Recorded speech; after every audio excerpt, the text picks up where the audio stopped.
Here we go. You really think you have a chance against us, Mr. Cowboy? Hey, motherfucker. What you like to do? Oh, I don't know. Play chess. Screw. Well, let's play chess. They give off to Jonathan Taylor. Jump cutting his way. Close to the goal line. He's in there. Touchdown.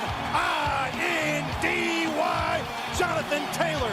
Wheeler finds Clark from the logo.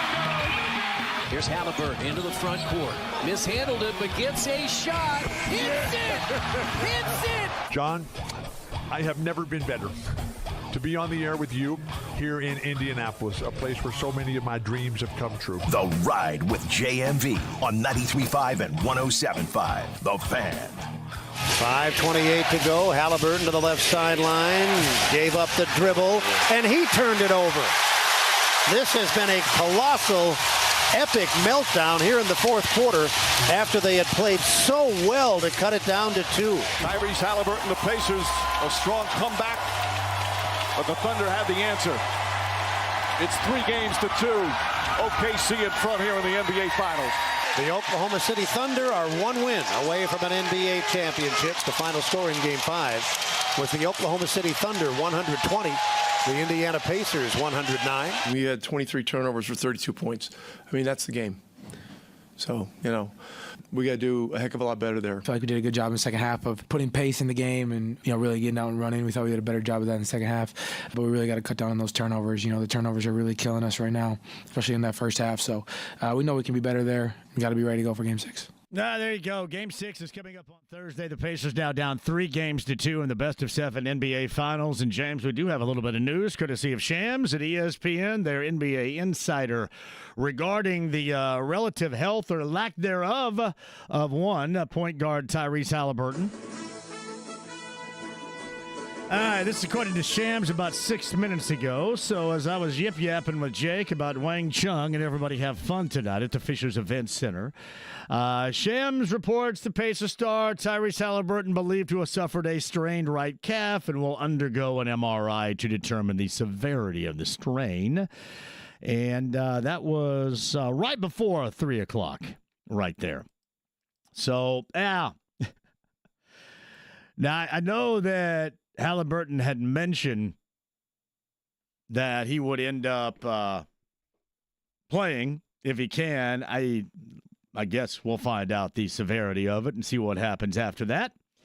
But that is the news of the day following a loss. And once again, the most significant portion of that loss last night was the high volume of turnovers. And listen, OKC, historic defense, and yeah, I know we're all going to get self-gratified by talking about that, but some of those turnovers are absolutely, positively brutal. And 61 in 3 games in OKC. 61. And I'm going to say what is most amazing about it is the Pacers have a win. Who in the world turns it over 21 times in 3 games in a series like that, and you actually get yourself a win? That's incredible. You should put that one in the Forever Almanac. But could not get out of their own way last night. They cut the lead down to 2, and it was weird, right? Anybody else with me on this? It didn't feel like one of those games to where they would end up having a chance late. It kind of felt like that they were, which they were, hanging on by a thread. And the McConnell third quarter was incredible. You cut the lead to 2, and then they can't secure, on a night, by the way, too, where they were +4 on the glass. At that moment, could not secure a rebound. And then Jalen Williams, who had a game-high 40, and is right there as far as NBA Finals MVP conversation is concerned. Knocked down to 3, you come back down 5, and then Nembhard turns it over. I'm telling you, they cut that to 2, and it was a blank, and that thing was back up to double figures. And I know you give credit where credit is due, and I'm not taking that away. But if you go back and watch that game and you watch these passes that the Pacers are throwing, how many different times do they have to, like, off of 1 foot, just kind of lob it back in bounds because of the bad pass? Or they're given a pass in just awful position. Those are things you would think, even against a great defense, that you probably could be a little bit more prepared. I know. Well, it's tough to play, but that was game number 5. It wasn't game number 1. You almost said okay in the first half of game number 1 because it was something in the second half that they end up fixing. And then, hell, remember the field goal in game 2 where they turned it over 15 times. You thought, wow, that compared to 24, that's great. But then you return and you turn it over 22 times. And even when you look back, even when they didn't turn it over, watch some of those passes in what you have to do to secure the ball. Well, you have to bend over awkwardly like you're playing a game of Twister. Or you got to jump up in the air and catch it with one hand, or you got to balance it in one hand.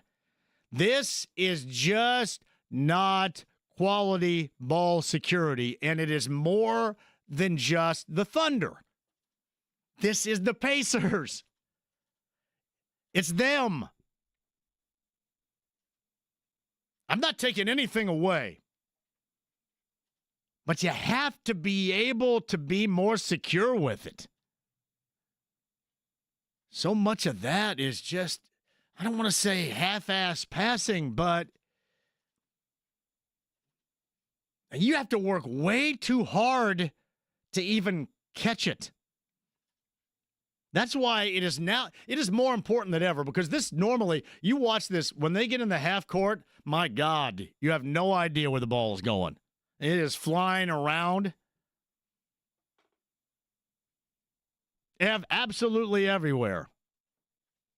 What was that scene, James? You're a big Star Wars guy, when they go in the trash compactor and Han is, I'm going to shoot my way with a laser, and he shoots it and it starts just banging off of everything. Oh, my God. That's exactly what their passes look like in the half court most of the time. Now, I will say this. When you get out on the break, you feel more confident about it.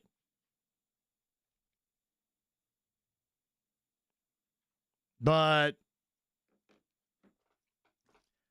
I look at it, this Pacer team, to me, is too good, too talented, and too resilient to have ball security that looks like that. And I don't give a damn that it's OKC. I give more of a damn about those that are turning it over. More of a damn about what the guard play looks like. So you couple the 22 turnovers with, and we'll see about Tyrese Halliburton coming up in game number 6. The one thing, if you're the Pacers, you probably don't want to jack around with, I'm assuming, is, anything where you go overboard and, end up making things worse here. We'll see. I don't really have a good read on it, and I do buy it because he certainly does look compromised, but full disclosure, it didn't look like that it was going to be his night before he re-aggravated or it was compromised. And 4 points from him, you need 20 plus, and 4 points clearly is not going to get it done. Yeah, they did not make it to the threshold of 110 again, but it wouldn't have mattered considering they gagged up 120 to OKC. You start thinking about all the moments in OKC scored, the three-pointers that they put in, for example. You think about Wallace off the bench with 11. He was 3 of 4 from distance. Wiggins and Wallace, I don't think hit one until last night, did he? Wiggins was 4 of 10. I was firm in suggesting, man, you cannot let Alex Caruso get 20 on you. And Alex Caruso was 1 of 8. But you know what happened? You let other guys get it. Between two dudes, you go for 28.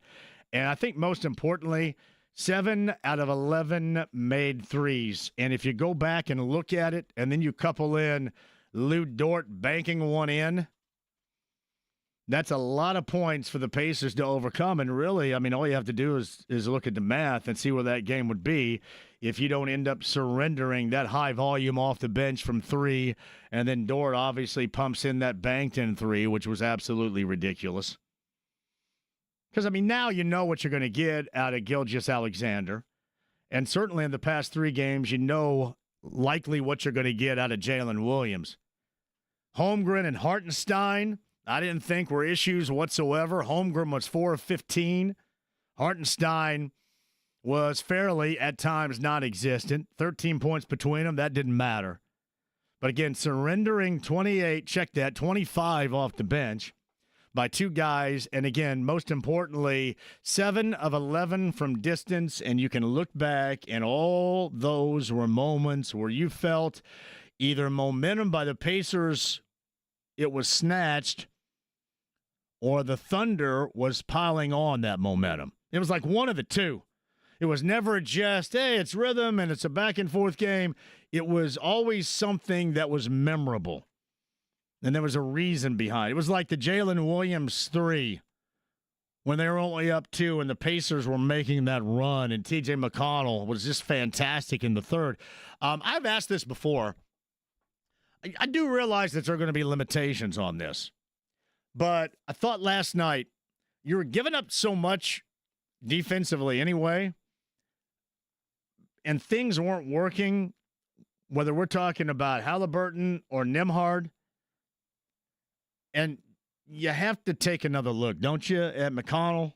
And even though he's a short burst guy and goes incredibly hard and probably wears himself out, and you're concerned about what's going on defensively, the fact remains you still gave up $120. So it's not like you're going to logically stop anybody anytime soon. I just thought maybe go with what helped really get you back in it. Because they struggle. They absolutely struggled with him. And then once you did go back to McConnell, it was clearly way too late.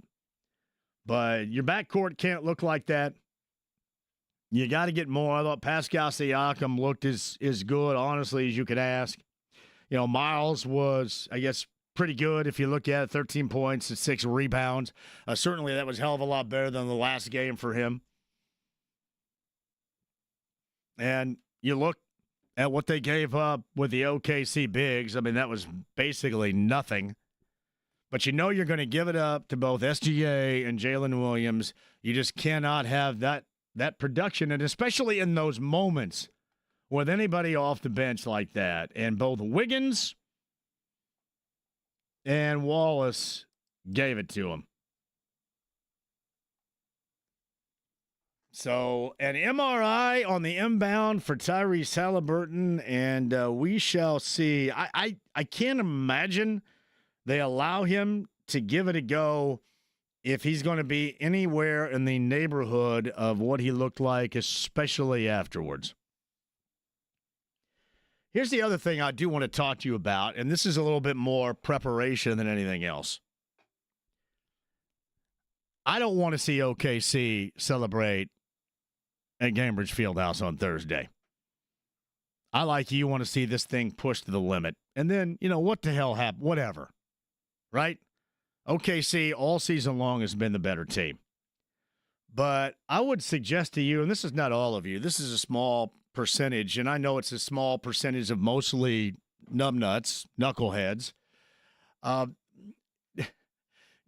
Just because you lose in the NBA Finals, I don't know if you're just drowning in Colts mediocrity or what, and that's what you think. Hey, dumbasses, you don't blow everything up, okay? Please, for the love of God, can you just for a moment soak in a little bit of intelligence? Just a little bit. Just play off of me. Listen, I give you permission. My rights are not reserved. Just say what I say here. All right, this thing is still working in progress. Hey, I know that it doesn't take the pain away, and it sure as hell won't if they end up losing in game number 6 on their home hardwood and have OKC celebrating. That'll suck. But you need a little bit of perspective right here.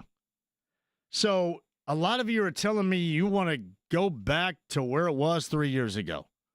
So you want to go back with having the entertaining loss conversation or the draft capital conversation. That's what you dig. Again, I know a lot of you are drowning in the Colts mediocrity. I realize that. But don't let that cloud your judgment. And I'm assuming if it's not clouding your judgment, you just may be ignorant anyway. But don't be ignorant to it. This has been an incredibly enjoyable season that absolutely nobody to this degree saw coming. It won't make it any easier to go through if they end up losing, for example, on Thursday, or hell, for that matter, on Sunday. But some of the stuff, and again, I realize it's like, who was that numbnuts that called yesterday, Jim? It's like that jackass that calls yesterday, and he's just doing it to get a reaction. That's what I was trying to explain to a listener. He goes, the listener was, I can't believe you did that. And Jim was just getting his point across. No, Jim yesterday called with a purpose. Jim wanted that response. Jim was begging for that response. And I obliged Jim with my response. That's what he wanted. And that's what you're going to get. But this is not a blow it up situation. It's an add to situation.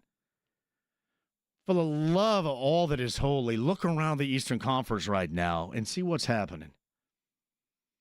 See what's happening in Milwaukee. All the questions they're going to have. Yeah, their second best player is going to miss the entirety of the season. Look what's going on in Boston. Arguably, the best player, one of the best in the NBA, is going to miss the entirety of the season. This is your time to take advantage, not to tear apart. This is your time to add the pieces that are necessary.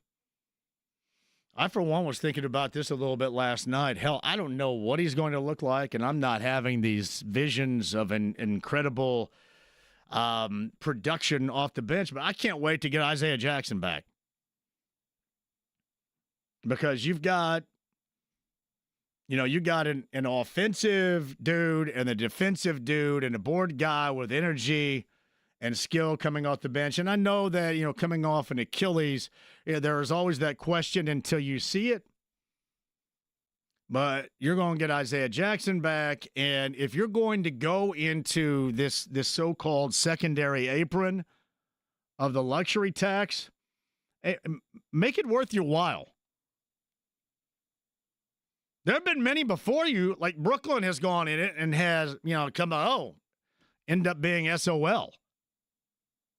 Many before you have not had the type of results. This Pacer team has the opportunity to have those results. So, I know that a lot of you are just kind of, what do they say, flexing on social. I know a lot of you are flexing on, but don't, because it makes you look stupid. Just understand that you have a team that has been incredibly exciting to watch, and it is okay to be critical. You can be critical, certainly, at so many different levels and layers about last night. It is incredibly disappointing that you get here after 25 years, and I know you feel it kind of slipping away. Hell, you felt that on Friday night in the fourth quarter. But you don't grab your M80 for the 4th of July and blow it up because you think you're talking about the Colts. This is different. You got pieces that are put together, and you got pieces that obviously have grown together from a year ago to this year. Just look at the last 3 years of evolution. Look what they have cobbled together, even if it was incredibly inadequate in game number 5 last night. This group, this style is fun as hell to watch. So I just want to remind you of that. And listen, for your jackasses out there that thinks that's an excuse, it's not an excuse. It's the stinking reality of it. There's always going to be levels of disappointment because you are not promised a damn thing once you get back and you want to take full advantage of it. And I know how it feels right now. It feels desperate. You have the Halliburton news of today. You have them down 3-2. Game 6 here. They haven't really put together anything of higher level against OKC.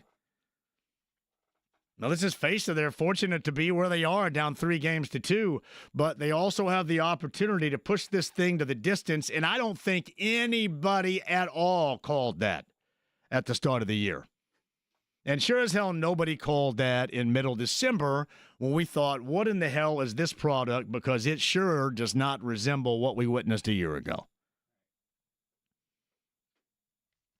Keep that in mind. And if you see it, if you see idiots acting like idiots out there, listen, you have my authority to do whatever you want. But just try to keep this thing on an intelligent level just a little bit. God, it's not a dynamite situation. If you think that it is, you're nuts. Again, I know disappointing losses. I know everybody gets mad and you want to take it out. You want to take it out on everybody. Hey, your boy. I got news for you. My boy last night was like the least of the concerns, all right? So keep that in mind as we get closer and closer to game number 6. Coming up on Thursday, where I'm going to be staked out at the District Tap for 5 hours. What is that Styx song, Don't Let It End This Way? Holy hell. No, that's Dennis DeYoung. That's not even Styx. Don't Let It End This Way, a 1980s classic.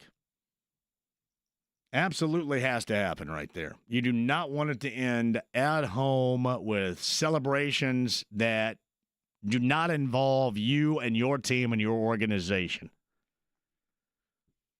Push this to the limit, but I understand completely. It's a lot more cloudy now. Again, ESPN, this is a Shams report that Tyrese Halliburton will undergo an MRI to determine the severity of a right. I will say this.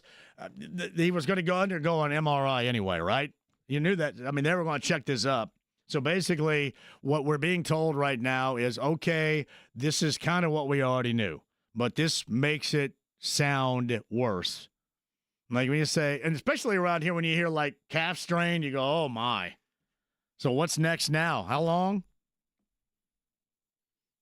It's kind of like shoulder injuries with quarterbacks.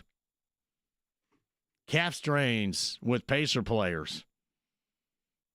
That does not end in a feel-good situation in the past. Now, we got that for you. Greg's going to join us coming up a little bit later on. We have Alex Golden's going to join us coming up a little bit later on. Who am I missing in this, too? James, one more? James Boyd. James Boyd from the morning show this morning, huh? And we have the Hoosier Lottery. Add more play to your day. I've got a question for you a little bit later on. Hell, I don't know if it's even going to be sports related, but I'll give you a chance at a $50 prize pack courtesy of the Hoosier Lottery.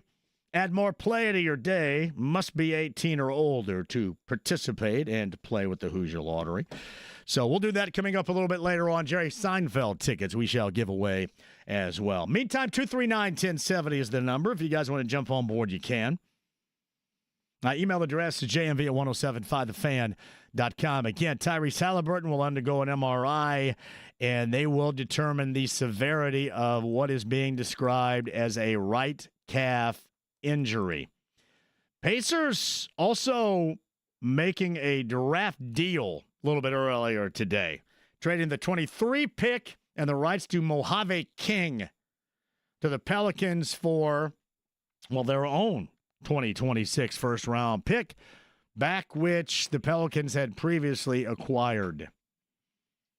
So trying to get everything in line to make sure you're as flexible to bring back a core and to add and to make another run at this, because this should not be the final, 5 days of this group. This thing, if it is on the path, should be continued on the rise here. At least that's my expectation. I don't know about anybody else. All right, there's some news for you. More with me and you at 239-1070 on the other side. The AAA Membership Lounge via YouTube Live. What are you doing if you're not a AAA member right now? Because you're going out on summer vacation. You have a breakdown. You have a flat tire. Whatever. Somebody has to have your back. AAA has your back. Become a AAA member. Do that today. Again, our Hoosier Lottery Trivia Contest coming up a little bit later on. It's my trivia, so you know it's going to be a little bit wacky. We've got that and Jerry Seinfeld tickets to give away. Do not go anywhere. Greg Rakestraw, your calls, all coming up. 93.5, 107.5, The Fan.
There's no way to go through life, son. 93.5 and 107.5. The Fan. Yeah, I'm going to run up and see Springfield, Paul Young, John Waite, and Wayne Chung at the Fishers Event Center later on tonight. Who's with me? I wrecked the 1983 Chevy S10. It was the Durango package of the Chevy S10. This song back in the day. Tonight, the Fishers Event Center, I think you probably still have time if you want to wrangle up a couple of tickets and roll up there, and I will look for you there later on this evening. Game number 5, check that, was last night. Game number 6 is coming up on Thursday. District Tap downtown for a 5-hour show. Can't wait to see you there.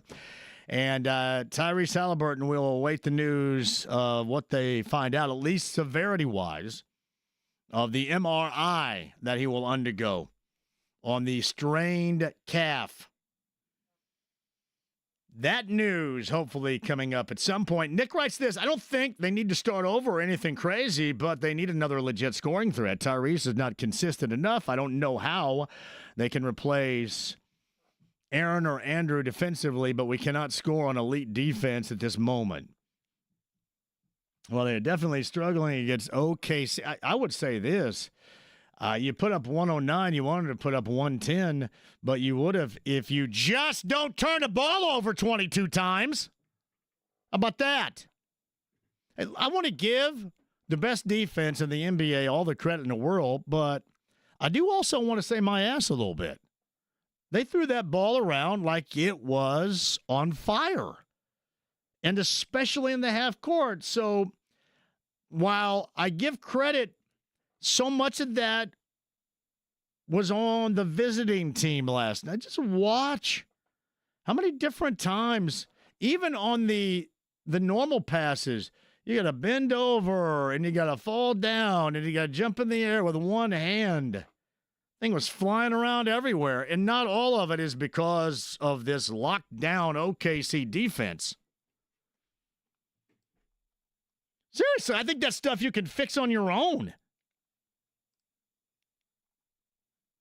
All right, 239-1070. Back to your calls in a minute. He is a friend of this show. His name is Greg Rakestraw, who joins us now. Hello, Greg. How are you?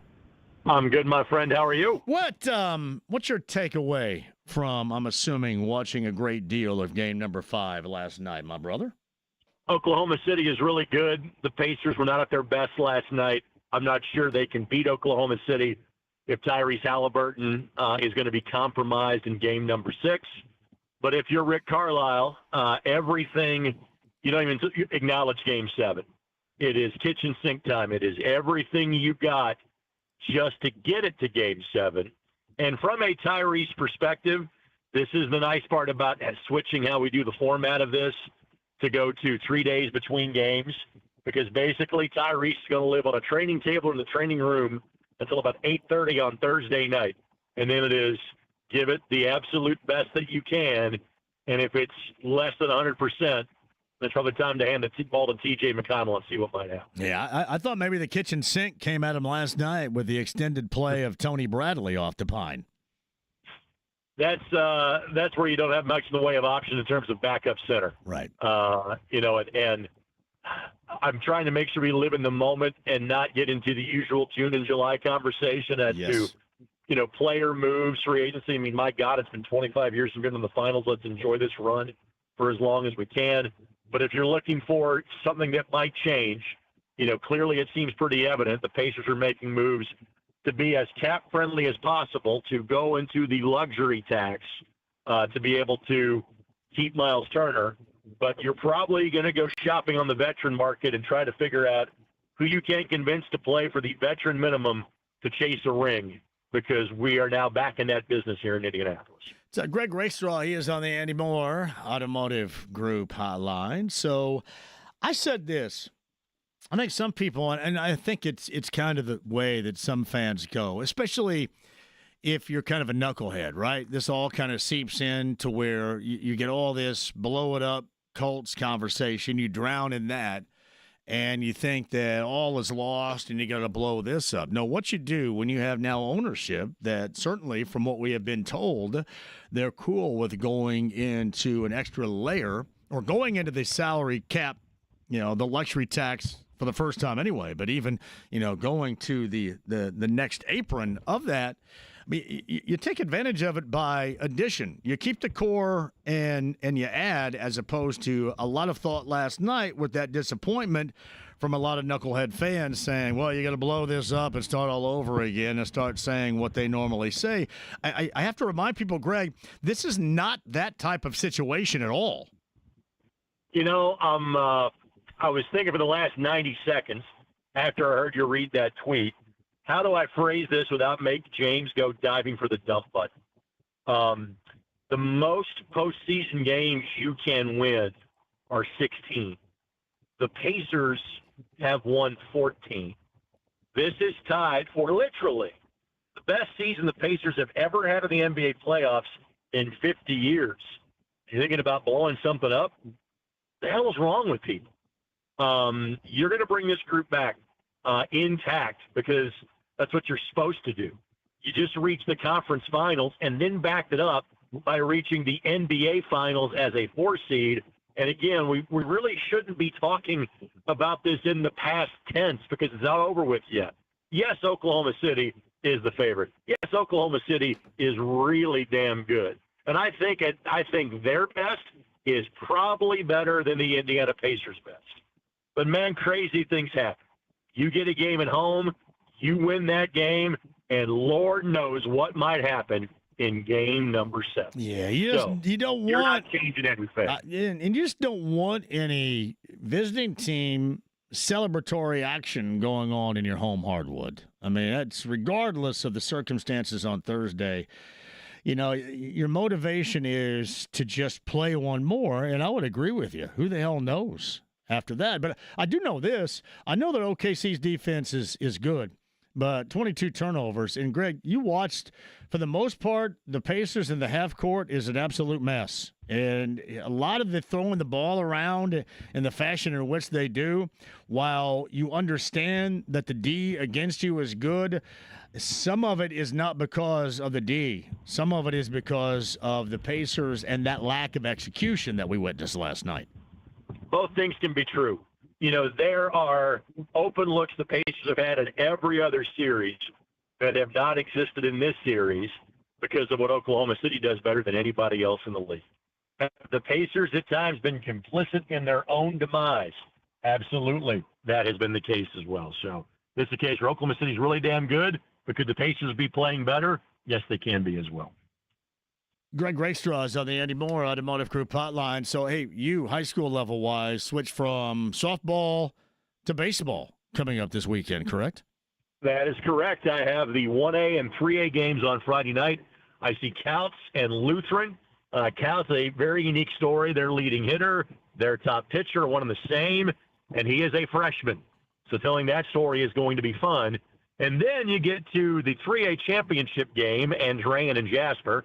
A, that's a game I have done before. B, those are teams I've had numerous times. And C, there's about 2,000 wins combined between those two head coaches in Dave Pishker and Terry Gilbert. That is a heck of a finale to my high school baseball season on Friday night. Yeah, no doubt. No doubt about that. I'll be Friday, too. You're going to join me on Friday for a minute? I'll be over at Victory Field. I will be. Now, we're early this year. We go on the air at 4:30. Oh, so hell, okay. I will make an appearance, but it would need to be, well, kind of like the appearance I'm making right now about this time of the show. We shall see what happens, too, because we'll see what kind of mood everybody's in on Friday afternoon. I'm assuming, too, after that Thursday nighter in game number 6. If it doesn't go well on Thursday, it's okay to be taking the moment, but, this is still – I want to hear, the Fieldhouse loud and proud and raucous, and if it doesn't turn out the way that we want it to, let's still be appreciative of the ride the Indiana Pacers have given us these last couple of months. What is so funny about it, Greg, I don't know if you agree with me or not, I just think so many crossover fans kind of look at how they handle the Colts dialogue and transfer that over whenever they get disappointed about the Pacers, but there is nothing that could be further apart right now from where these two organizations are. The Pacers are in a really good spot. And again, there's all of one season you can compare this to, being in 2000. And what happened in 2000? Donnie Walsh realized, hey, this group has gone as far as it can possibly go. The reset button was hit. That's not happening this time. This group is coming back. And even if they were to lose one of these next two games, that's not a bad thing. That's what you want to have because, again, this tends to be a league where you increase what you do kind of like a round at a time. That bodes very well for next year for the Indiana Pacers if it plays out. That is Greg Rakestraw. Catch him with me again probably at some point on Friday for the baseball finals at Victory Field. He's on the Andy Moore Automotive Group hotline. Greg, I appreciate it as always, my friend. See you in a few days. So Greg Rakestraw on the Andy Moore Automotive Group hotline. Shall I take a break? Indeed. We'll do that with your calls coming up on the other side. James, I believe we have a 4 o'clock hour. That is good to go. I want to stay, I understand I can't really do that, but I'd love to stay clown-free. But I guess if you go a little bit off the rails and slap on the clown nose, we'll deal with it. I get your disappointment because everybody is disappointed, but I think you also have to, live in the situation in which, this organization is in a good spot. You recognize and you move forward. And this is not what you normally say. Well, you're going to blow it all up. God, you guys are all used to blowing everything up. The Hoosier Lottery Champs of Play $50 scratch-off is available, too. We got a $50 prize pack to give away because I've got I don't know. It was very conventional yesterday. I say very unconventional trivia question to give a little bit later on. But your chance to win with the Hoosier Lottery, more play to your day. You can add that today, and we'll do that. Must be 18 or older to play. That and Jerry Seinfeld tickets a little bit later on. Your calls and a wide-open 4 o'clock hour. Tyrese Halliburton, MRI, the severity of a calf strain. We'll get back into that. And your response last night, most notably to the 22 turnovers, and when you call me and you say it was on rebounding, please recognize, even if you didn't watch the game, which clearly you didn't, maybe check the box score at the +4 right there, okay? This was about giving it up. And then it was about what OKC did to you offensively once you gave it up. They didn't do that in game one. 24 turnovers amounted to 11 points off of turnovers. They buried you in that category last night. That's what that game, that's what that loss was all about. We'll discuss with you coming up next. Sit tight.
You're not gonna fall for the banana in the tailpipe?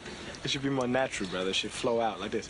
Look, man, I ain't falling for no banana in my tailpipe. 93.5 and 107.5. The Fan. Oh, this is a summertime song right here, James. This is somebody put together, I think, for the B1057 weekend. Bananarama's Summertime 84 Classic.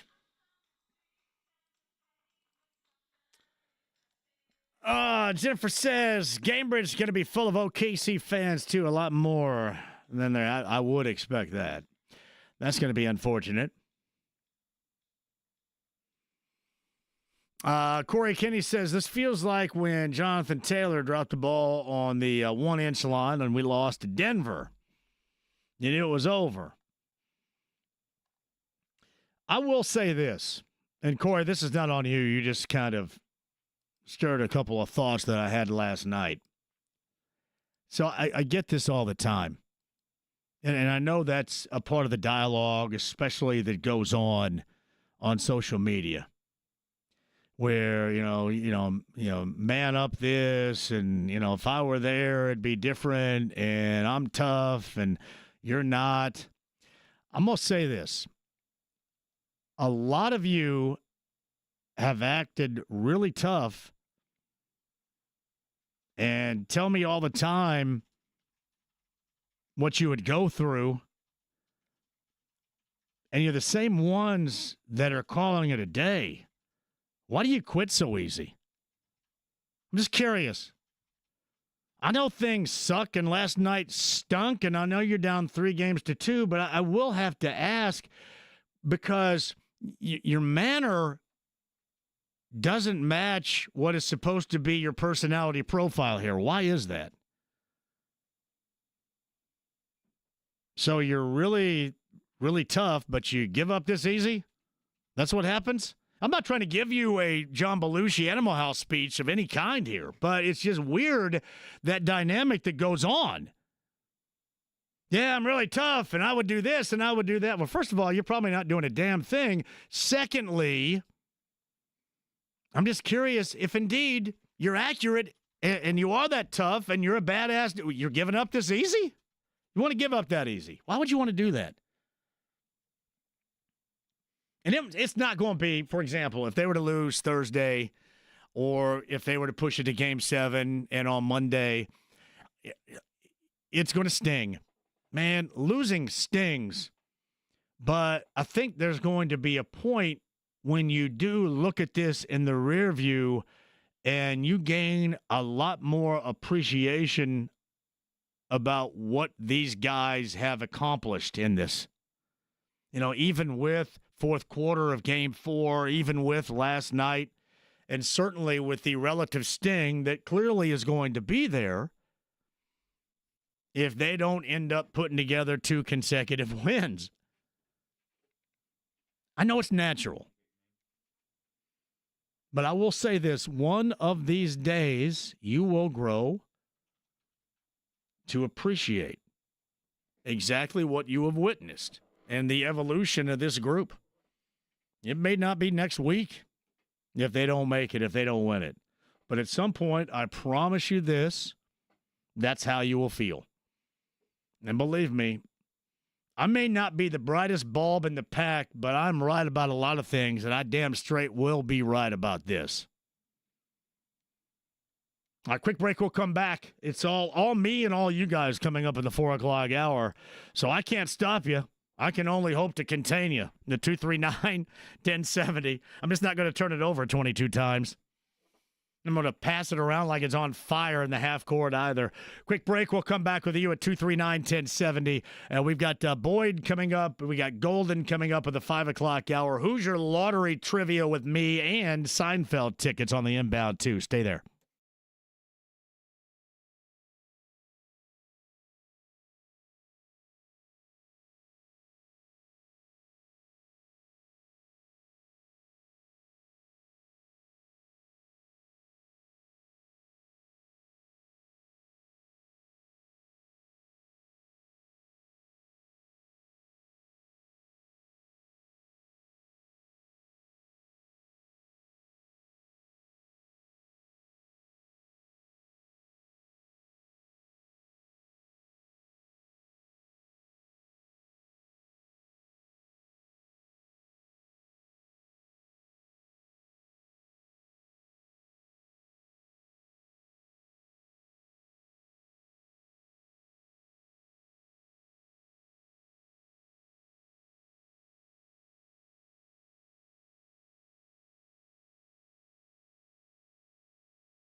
Any special message for all the kids watching at home? Stay out of trouble. 93.5 and 107.5. The Fan. I have a hell of a question here, James. Well, we're on it. Are there not highlights to play from last night? Is there a reason why we're not? I generally don't play them when they lose. You don't? Yeah. This is the first time I've noticed this. Really? Yes. First time I've noticed it. I can start playing them if you like. I just kind of wondered if there were not enough. I mean, there are highlights. It's just generally when they lose, it feels a little bit weird to kind of come back with, oh, here's a great play, but also it didn't matter because they lost in the end. The host of the show's got just a severe amount of lack of recognition, I guess. My bad. I thought you always did. I wondered it. Hey, Rick Carlisle got teed up last night. He was unhappy with the officiating a day after he was, or 2 days after, I guess, maybe a day, hell, I don't know, defending the officiating. That's normally how it goes with coaches. Come on now. You know deep down inside he is not in love, as it sounded, with all the great calls and the 30-year relationship he has with Scott Foster. That is what you do. And then last night he was looking to start a fire, stoke a flame or something.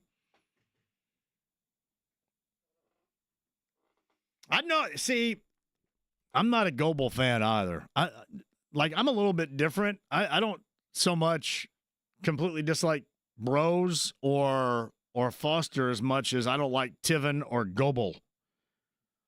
And I feel bad because one time I made fun of Tyler Ford, and I think I made him mad. I've made like 3 different officials, like a couple of college around here before mad. Sometimes I do feel bad about that. Like I didn't feel bad about last night because there's a difference between sharing your thoughts with me, and I know what you're trying to inspire, and I've mentioned this before, when you end up in your paragraph on social media putting, quote, your boy, I have to be, I guess, well, A, I have to see it, and then B, I have to be in a mood to want to be able to fire back, but you probably will get some return fire. So those of you that get all bent out of shape and start being Mr. Sensitivo when I fire back at you, remember that. It won't be all the time because sometimes I won't see it. Sometimes maybe I'm not going to be compelled. Sometimes I may just think you're a jackass in general and don't do it. But if I feel that you're making more than just a point about it, then you will probably receive return fire. It's the way that it goes here. Corey Elliott says, taking Friday off because me and Miller Lite are going to get through Game 6, whatever the outcome. Looking grim right now, though. I can't lie about that. I think you and Miller Lite deserve a stinking day off on Friday, Corey Elliott. By God, do it. Bridget writes this, ISU basketball 2024 was an amazing season and was happy to see how the alumni came together, snatched it in the last minute. Pacers have united the community, lots of smiles. Then Game 4 was snatched. Colts get us involved. Then they snatch it back. So what Bridget's saying right here, James, is we've been dealing with a lot of snatch.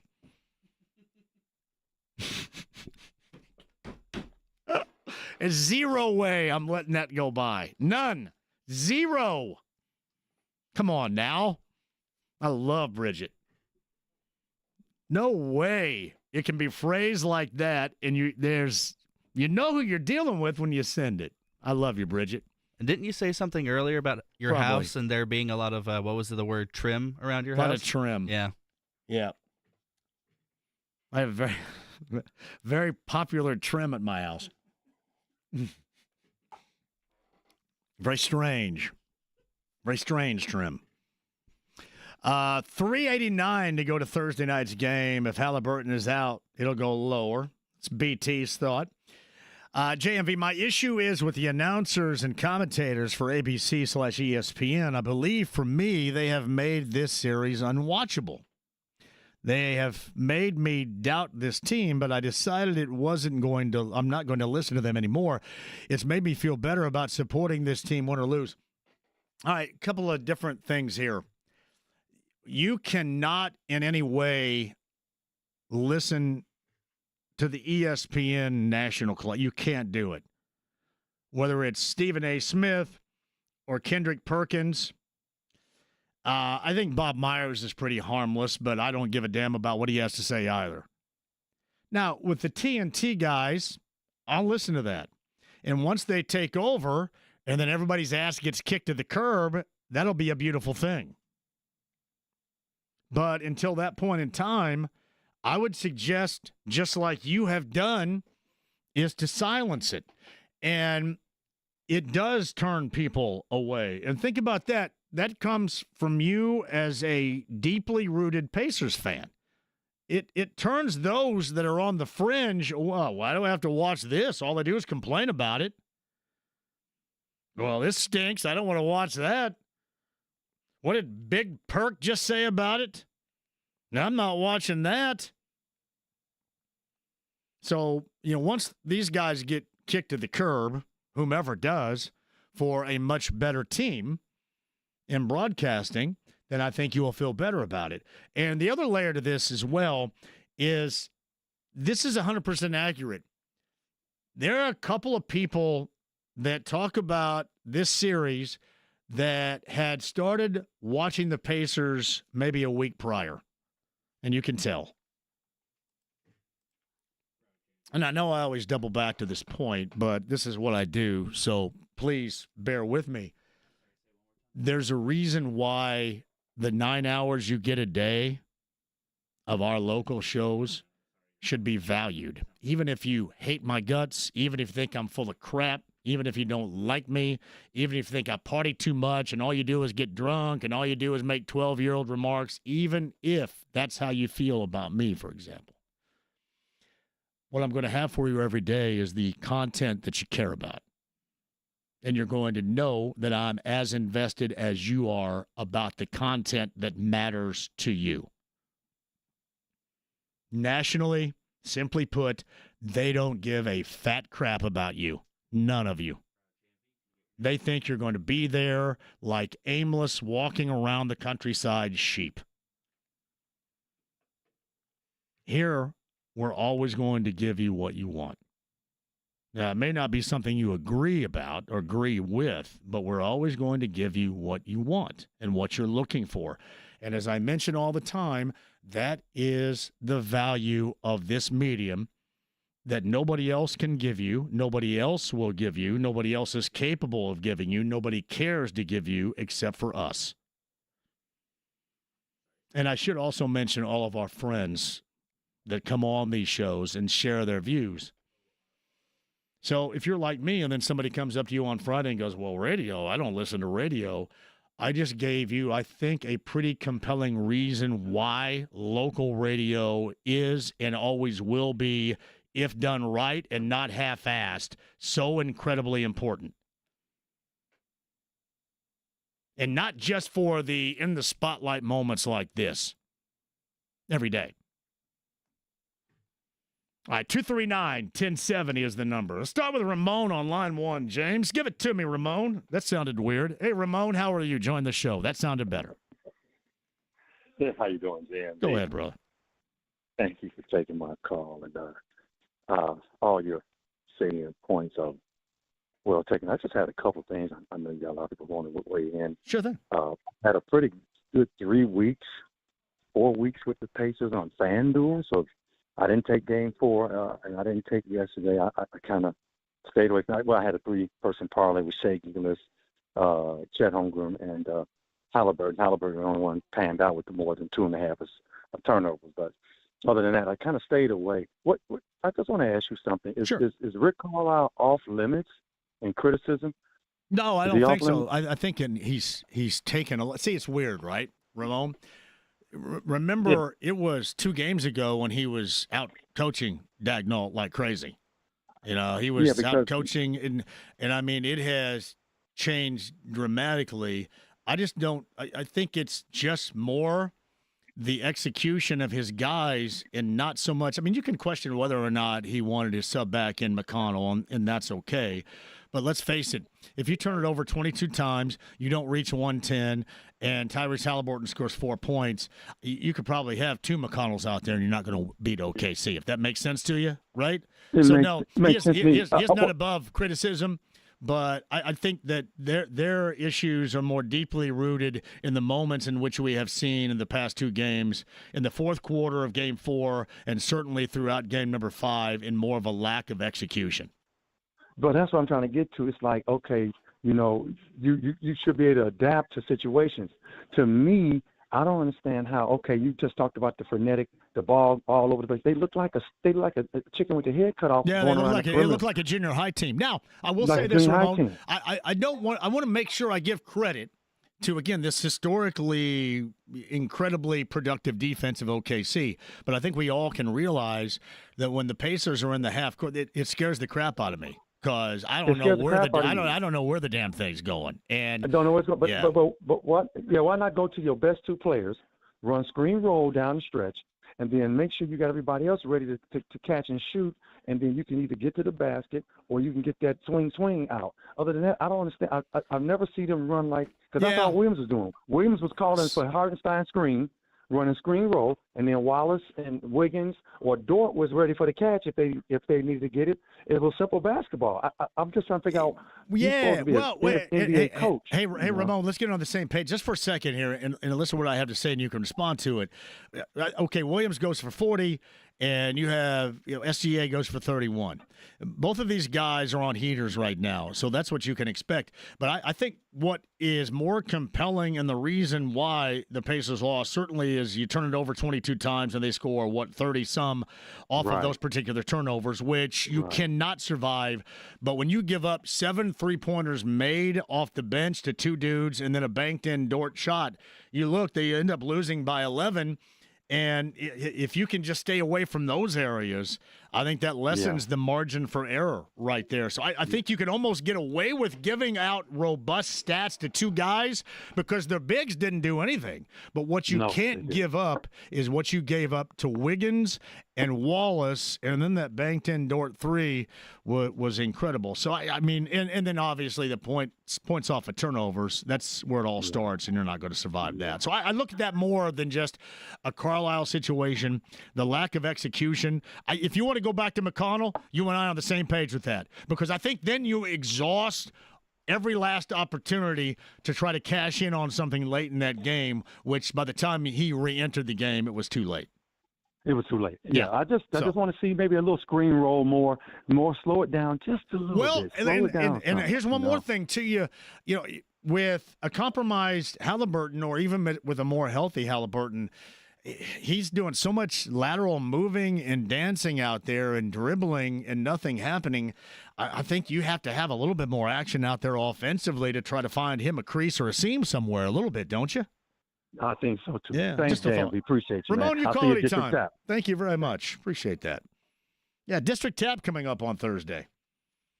Listen, I may feel bad, just like you do, about the situation being down 3-2 going to Game 6, but it is not compromising party time, friends. Never, ever. Much like we said about the Pacers, you got to take advantage of these moments because you don't know if you're ever going to get one in the next 25 years. How about us? Take advantage of those moments because you don't know when those moments are going to happen again. Now, I'm 55, and my feeling is unless I get hit by a bus here later on tonight that I'm going to live for it. But there may be a point in time when I'm not feeling the same way. Take advantage of it. Thursday, District Tap with me downtown. 5 hours beginning at 3 of pregame coverage. Can't wait. My man, Music Mac, it has been way too damn long, my friend. How are you? I'm good, John. How are you? I saw that you tried to call on Saturday, and it was all locked up. My apologies. That's all right. It happens. Your show's just too popular, man. It is a fun Saturday night. People were dialed in for sure. But I hit you up on Twitter, but I know you're busy, and sometimes you can't always read those. It's no big deal. What you got, my friend? It's easy to criticize, but to be honest with you, I think the Pacers played their ass off last night. They got within 2 points, and it's hard the whole game when you're playing from behind the whole game. And Halliburton didn't really give a lot of help. 4 points. Yes. I think here's what I think, John. I don't know if you agree with me or disagree with me. They need to have somebody that's going to be physical. I think they need to put God, I can't even think of his name now. What's the guy that came off the bench with 27 points? Matherin. I think they need to put Mather in the starting lineup because OKC's playing too physical. They're shoving Pacer players on the ground. They're getting away with murder. And I think they need to put Mather in there and play a little bit more physical and maybe knock SGA down a couple of times. Yeah. Hey, Mac, Saturday night, a lot of summertime songs, man. We'll run the gamut, and hopefully we got something to talk about going into a Game 7, too. That'd be fun. Sounds good. Thanks, John. Have a good day. Good to hear from you, Mac, right there. Here's what I would do for a starting lineup, and this is just me. I wouldn't change a damn thing unless you have to because of the injury to Halliburton. I wouldn't change a damn thing. You want to know why? Because I would expect these guys to respond. What did Marcellus Wallace talk about in Pulp Fiction? No, I'm sorry. That was actually Butch, Bruce Willis's character. That's Pride. Pride blanking with you. I mean, you don't want it blanking with you. You want to take pride. You don't want celebrations with other teams in their first NBA title since they were the Sonics of 1979 on your home court. Make him pack that Larry O'Brien back in the damn suitcase and take it to OKC if you're going to give that thing out because you don't want that unveiled inside the field house. But I just think I look at the Pacers, and while clearly OKC has been the better team in this series and has been the better team the entirety of the season, I expect so much more than what we have witnessed in the past game and quarter. 22 turnovers this deep into a series, historic defense or not, it's ridiculous.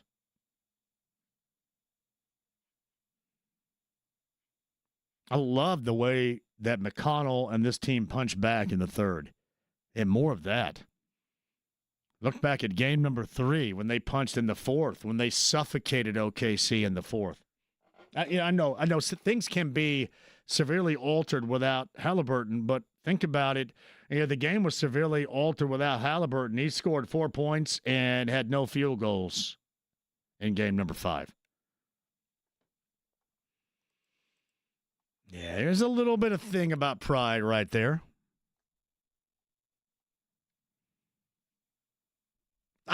Toby Shields Bell, you are super awesome. Thank you very much. Appreciate that.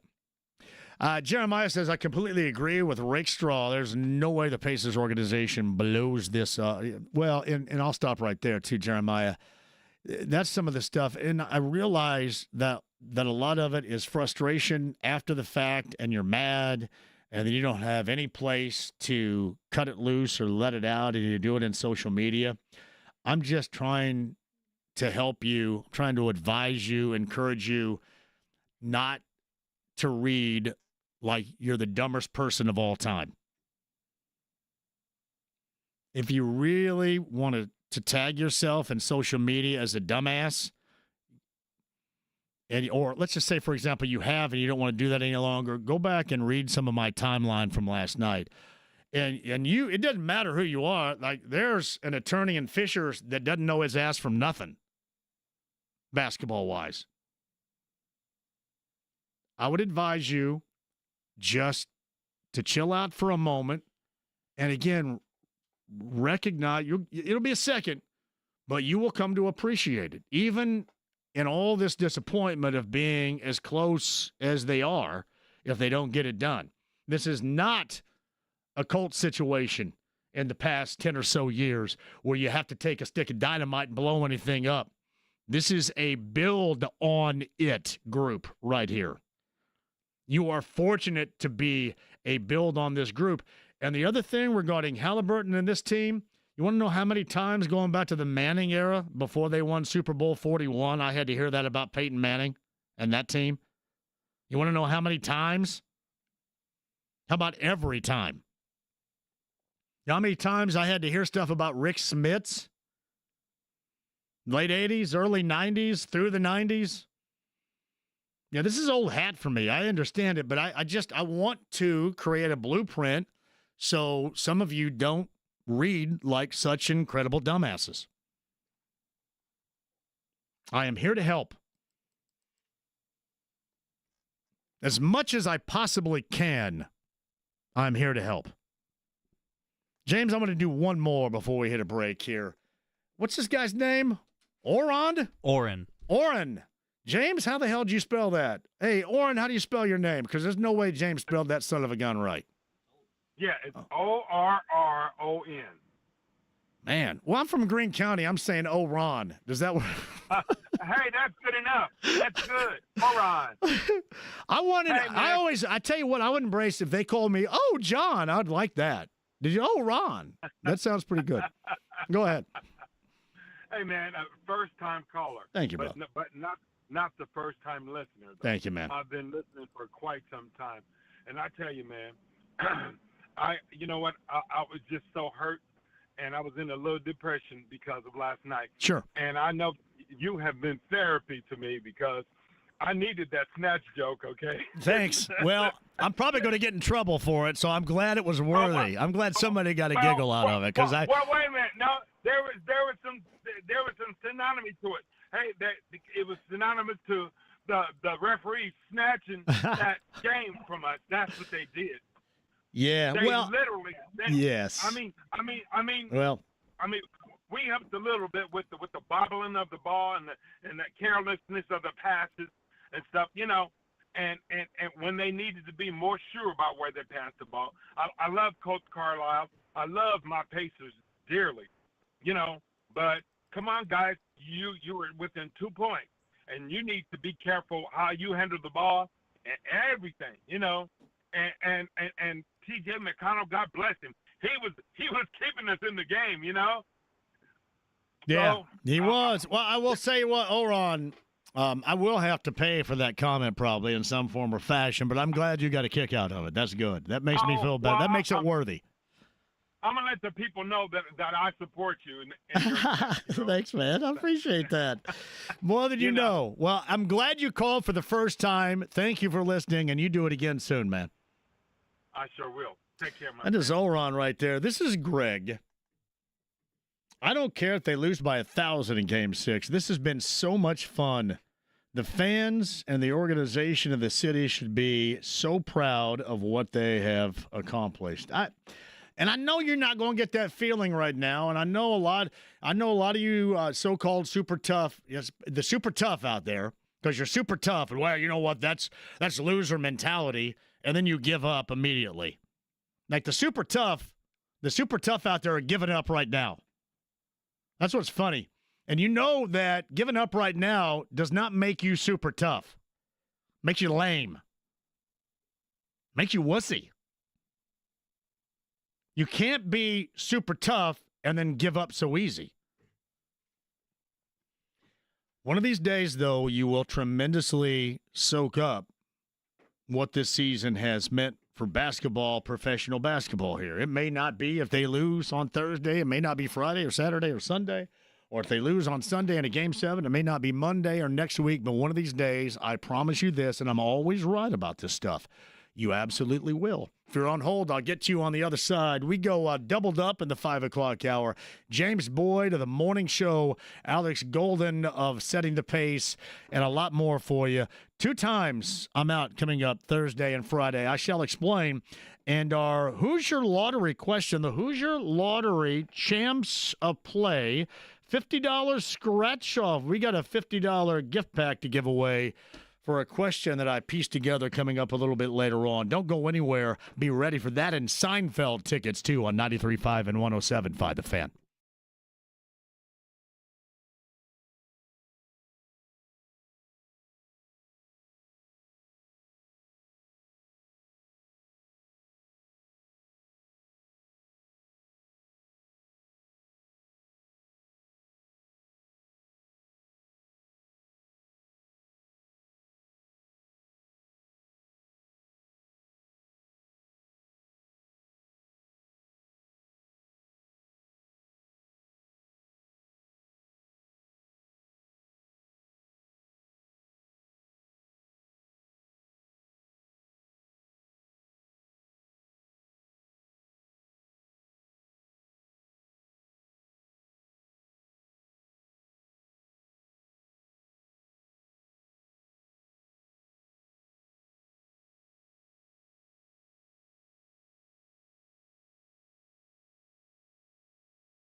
JMV. Son, you got a panty on your head. Just drive fast, okay? 93.5 and 107.5. The Fan. That show's going to be live twice, Thursday and Friday. Thursday, District Tap, 5-hour pregame show. Just a block away from the field house prior to Game 6. A stay-alive situation for the Pacers. The news today, Tyrese Halliburton, believed to have suffered a strained right calf. He will undergo an MRI to determine the severity of the strain, that according to Shams and ESPN. So we shall see if the extra day of rest or if the compromise is too severe for him to participate. No field goals and 4 points off of free throws last night in the Pacer Game 5 loss. Down 3-2, best of 7. And you don't want OKC celebrating on your hardwood, I know, coming up on Thursday night. So we will follow that story without question. Again, Thursday, District Tap from me. Can't wait to see you there. Friday, I'm going to be at Victory Field for the baseball state finals. That's been like an annual event for me. So we shall do that again coming up this Friday at Victory Field. Have some fun with that as well. Hopefully, the Pacers push this to a Game 7. Curious, you feel rather unsatisfied right now. Will anybody be satisfied at the very least that they push it to a Game 7? Satisfied may be the wrong word to describe it. Will that lessen the pain? Or does the skunk-like smell of the fourth quarter Friday night in Game 4 still remain? It's out of curiosity. No skunk-like smell. Fantastic dude in studio here. Get back to your calls in a second. Clustertruck.com. Fan promo code $5 off a $25 order or more. Believe me, you do not want to jack with cooking tonight. What was that that jingle back in the day? I feel like chicken tonight. Chicken tonight. You got chicken in that bag right there, Evan? No chicken in the bag. I got salmon and roasted veggies in the bag. I love a little salmon right there, buddy. Oh, yeah. And then our Build Your Own burrito has been sitting at the top of our best sellers list lately, so I took my hand at building a burrito for you, James. I hope that's okay. Okay, I'm down to try it. We got jasmine rice, our brand new carne asada in there. If I ate a grain, it would be jasmine rice, James, let me tell you. Okay. House-made pico and corn salsa. Pico. Cilantro, and then I got a side of chips and queso in there for you as well, our house-made queso. All sounds good to me. Beautiful. That's my go-to burrito lately. It is delightful. I love the salmon, buddy. Yeah? Love the salmon. You guys not recognize the chicken? I feel like chicken tonight. No? That might predate me if I'm being completely honest. Everything I say on this show predates everybody. And it's starting to piss me off. No, I'm just joking. Not at all. Clustertruck.com. Again, $5 off a $25 order or more. Clustertruck.com, because you do not feel like cooking tonight, and I understand it, especially coming up on Thursday. I'm going to make sure you get that delivery going before game number 6. What else you guys got on tap as we enter into the summer? As the late Glenn Fry once famously said in 1985, the heat is indeed on. We got our Southwest wrap going into the summer, right? So exclusively for the summer, you got a tomato basil tortilla, yes, roasted chicken, right, house-made corn salsa, pico, and chipotle ranch, romaine lettuce, some crushed up tortilla chips that are also fried in-house. It is like the most refreshing wrap you can eat during the summer. It is delightful. We also have a partnership right now with the Indianapolis Indians, so happy to hear you'll be Shout out to the Indians. Field. I'll be at the Vic. We're going to be out there for every bark in the park this summer, handing out dog bandanas, giving off promo codes out and whatnot, so super excited for that. And we got the Dunk Fest special live for every finals game. So hopefully they are able to push it to 7, but at least for Game 6, you'll be able to order the Dunk Fest special. You guys got macaroni salad in that place over there? I used to eat macaroni salad. I haven't in a while. We have macaroni, no macaroni salad, but macaroni salad, and then you put a big, not a big, but a kind of a smallish block of cheese in that macaroni salad. You know what I'm talking about right there? Has it got too much mayo in the macaroni salad for you to dig? Is that what you're saying? I'm not a huge mayonnaise-based salad person myself, but I can get behind some chicken salad. My mom used to make it with grapes in it. I thought that was fire. Oh, see, I don't like grapes in my chicken salad. If I still ate it, I wouldn't. Yeah. Okay. Yeah, it's like I don't like celery time. in my tuna salad either. My tuna salad, I still do the tuna. I mean, I just do tuna, and sometimes I'll put cottage cheese. That's like my tuna salad right there. There you go. Yeah. Okay. I'm just trying to give you ideas. No, I appreciate that. The wheels are always turning, and I love that. Thank you, brother. Yeah, that's why I'm here, is to get the wheels certainly to turn. Hey, remind people once again, we're going into the summertime. It's Evan Sherrill in studio with us right now. It is our good friend with Cluster Truck. What else you got, buddy? Yep, clustertruck.com. Use code FAN at checkout. Get $5 off any order of $25 or more, and download the app on the Google Store or Apple Store. Google Play Store, Apple Store. How you feeling over there? What are you doing for the summertime? You going to celebrate in any form or fashion? Feeling good, yeah. Hoping to get some pool time in, some lake time. A lot of golf. Playing the Players Club this weekend for the first time up in Muncie. So super excited about that. Whoa. Yeah. So I'm very excited about that. But I didn't know Muncie had golf. Yeah. They do? Supposedly a pretty nice course. I never got to go while I was at Ball State, so I'm very excited. Like that a great deal. Yeah. No doubt. So have fun doing that. Now, when are you guys going to come up with a cocktail delivery? Is that anytime soon? Ooh, that's a good idea. We no cocktail delivery just yet, but we do have a lot of brewery partners around the city. Eighth Day Distillery, Metazoa, Tappers, Kismetic, Beer Brewery. Trying to shout them all out right now, but at any of these partners, you can get 10% off on certain days throughout the week. Most of them have different days as well. So trying to promote stay time and business for them. On their slow days, as well as, drum up some extra sales for Cluster Truck. So check that out if you're ever in those areas. That is fantastic. Evan, thank you very much for all that you do here. Clustertruck.com, promo code FAN. That's $5 off a $25 or more order. And it sounds like a night to where you need to be doing it. Agreed. Is it not? Absolutely. This is tonight. Tonight's the night. Rod Stewart said that. You know that song? I'm still over everybody's head in this bad boy right here. I get it, though. I got you. I'm sorry. Sorry to disappoint. Evan, my brother, next week we'll do it again. Thank you for the salmon and the burrito you made for James right there. Very much. Thank you guys for the time. It's clustertruck.com. Utilize that right now. Back at 239-1070. Dave is up next. Hello, Dave. How are you? I'm good, JMV. First-time caller. Love to hear it, Dave. Go ahead. Fire away. I want to start with some count your blessings here. I remember back in the fall you were lamenting the fact that nothing really great had happened in Indiana sports-wise in a while. So let's just enjoy what we're going through here. Yeah, this is a lot better than what normally happens around here. A great deal of suckage. Yeah. I think you said that during the Colts season. I probably did, yeah. I'm sure I did. I'm sure they were very appreciative of that commentary, too, yeah.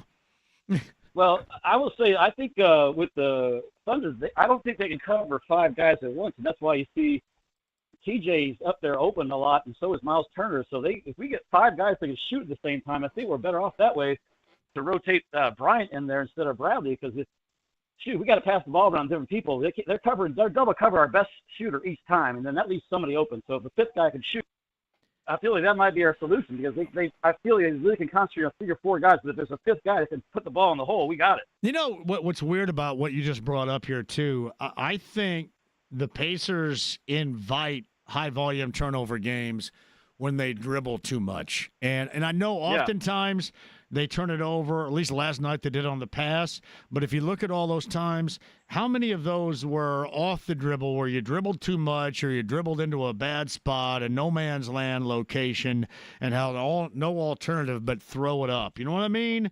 So they invite you to dribble, and then they absolutely attack you, not only the dribbler, but the passing lanes. And I think that's why utilizing the quick decision passing, which is always a forte and has been for the Pacers, would be the way to go. I think if we get 2 or 3 3-pointers out of Thomas Bryant in this game at home, we're going to win.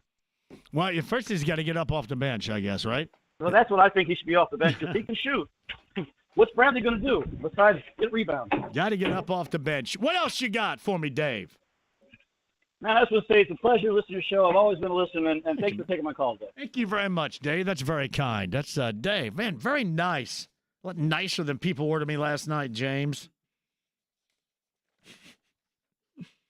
Hey, by the way, I didn't mention this yesterday, and I sure as hell haven't told anybody about this.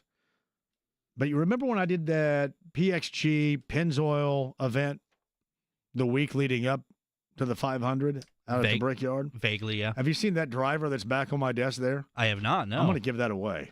Okay, cool. Awesome. Not like a chauffeur driver, but actually a golf driver, right? Oh, the golf clubs. Okay. Yeah. All right. The golf, yeah. I thought you were talking about like a poster of a driver No, for the 500 no. or It's in a box back there, and it's signed by, I'm trying to think who signed. I know that Scott McLaughlin did from Team Penske on behalf of Pennzoil. And I can't think of the PGA Tour golfer's name right now. Jake something or other. But I'm going to give that away. We'll give that away. You want to do that on Friday? Is that something I can be reminded of on Friday? Yeah, or let's do it. Yeah. And I did want to remind you of this, too. So the 25th I'll give you all this information coming up a little bit later on. This is very unique PXG golf driver, by the way, too. And that's with my friends from Pennzoil. I'll give that away. Just remind me of that later on this week, and I'll get some qualifiers and give that bad boy away. Hopefully you love golf, because it is a badass-looking driver. And right now it's back there sitting on my desk. Is it Jake Knapp? Correct. Who signed it? Jake Gotcha. Knapp signed. Is that what somebody just called about? No, I just Googled PGA golfers named Jake, and that's who popped up. Jake Knapp. Great guy, too. Brian writes this: no team in the league makes more jump passing attempts than the Pacers. It's infuriating to watch. JMV, your thoughts on the jump ball foul that the Pacers got last night? Well, I wasn't surprised, and it wasn't so much because it was Gilgeous-Alexander that benefited from the call. But, Jeff, could you tell that TJ didn't have much dialogue in being upset in the call? So that's at times how I feel that it's incredibly accurate, when you have nothing to say about it, because most in the NBA have absolutely everything to say about it regardless, and he had nothing in response. So I just kind of tipped the cap to it being accurate. I will say I thought one of the Wiggins threes on the sideline, I thought he was out of bounds. But, of course, with the ESPN broadcast, they're too busy yip-yapping about something else. What did Doris talk about last night about something weird about contact? And it made no sense. It made zero sense. None. And she's not the one that I have the problem with. I have the problem with the studio show is the worst. First of all, you got two of the worst personalities of all time. You have dry as dust Bob Myers, who doesn't seem like a bad guy and certainly has won at the highest of levels, but he's dry as toast. This is awful. Was it her saying that SGA doesn't push off, he releases contact or something along those lines? Whatever. That may sound like the dumbest thing I've heard. Yeah, you know what? I'm not passing gas. I'm just releasing some air. Let me release this air. Good God Almighty! What? Read that one more time. Let me make sense of that. She's apparently said that SGA doesn't push off; he just releases contact, whatever that means. Yeah. Yeah, I didn't pass gas in the big board meeting. I just released a little bit of air. That's all that happened. No harm, no foul. If you're on hold, I'll get to you. We'll double dip with guests coming up at the 5 o'clock hour, too. With the Hoosier Lottery, I'll give you that trivia question once I think of it. 93.5, 107.5 The Fan.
Did not use the magic word.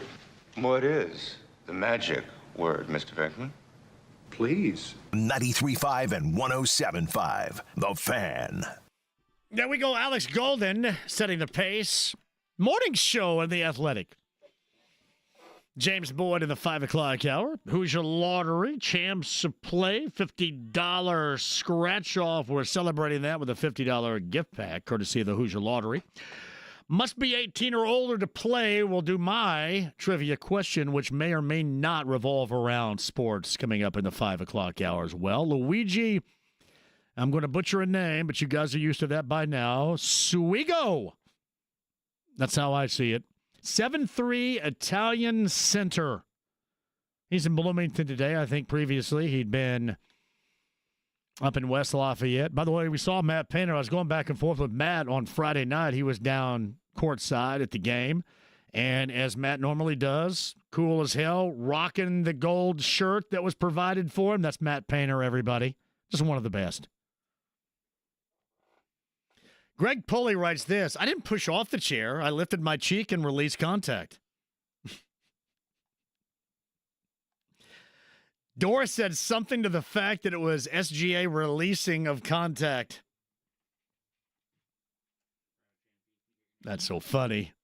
JMV, thank you for being the voice of reason. This team has been an absolute joy to watch over these past few weeks. It is so refreshing to see a team where no ego is involved and no one cares who scores as long as they come out on top. Very rare, and Indy should embrace it.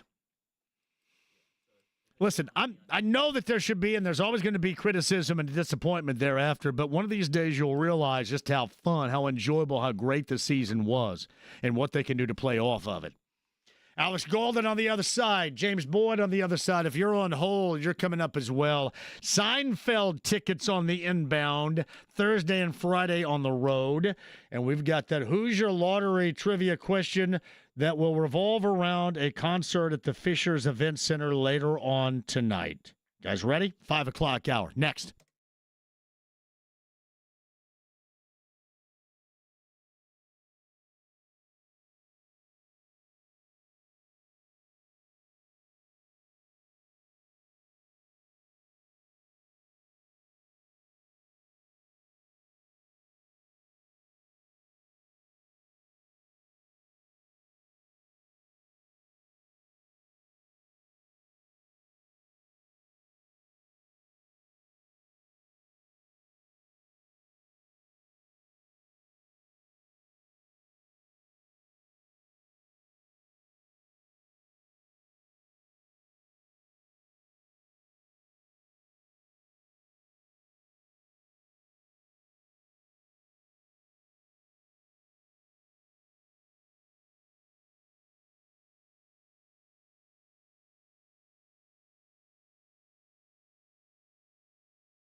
93.5 and 107.5. The Fan.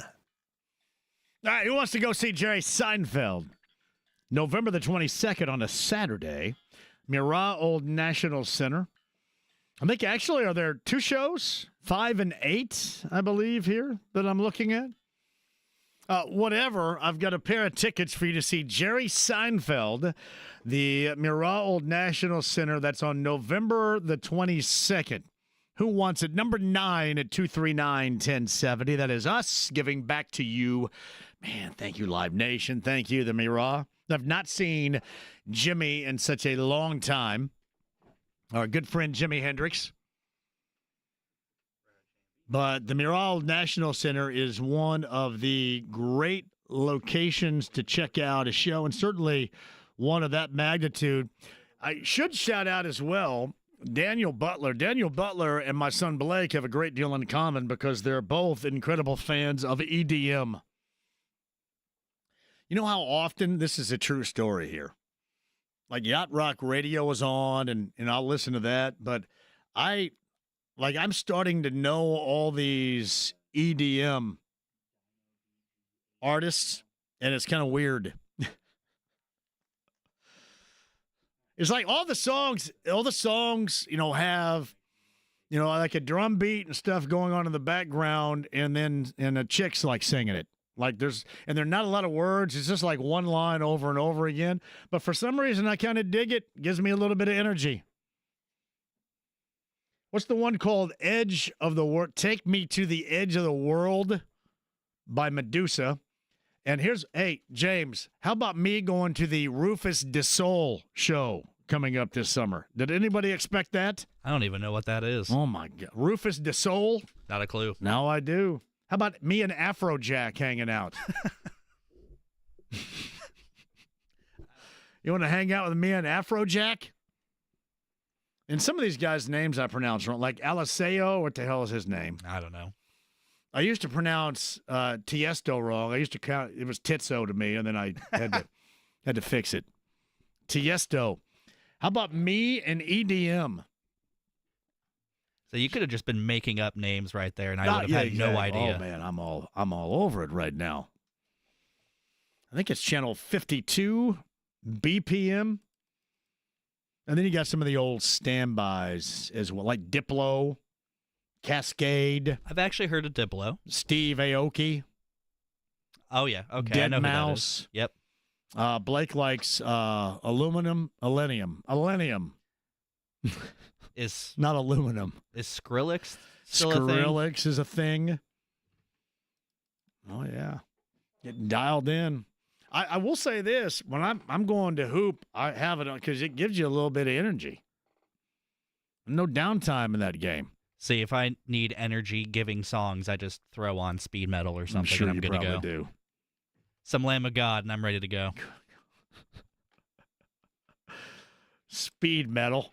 It's James. Andy Moore, Automotive Group Hotline. From Setting the Pace, we met his friend for the first time last week at the pub. That's Fauci from the East Coast, but Alex Golden is with us now. Hello, Alex. How are you? Hey, John. I'm doing good. First things first, I want to get this out of the way, but the Pacers made a draft deal for picks today. Couldn't deal with picks right now, but maybe gathering a little bit of weaponry for something that may occur. How do you view that? Yeah, I think it's actually a really smart move by the Pacers because they don't want to, number one, take on the contract of the 23rd overall pick this year for their flexibility in terms of bringing Turner back if that's what they want to do, Mathurin extension, all that kind of stuff. So I think it saves them around $3.2 million on this year's books or for next season's books. So I think that's interesting.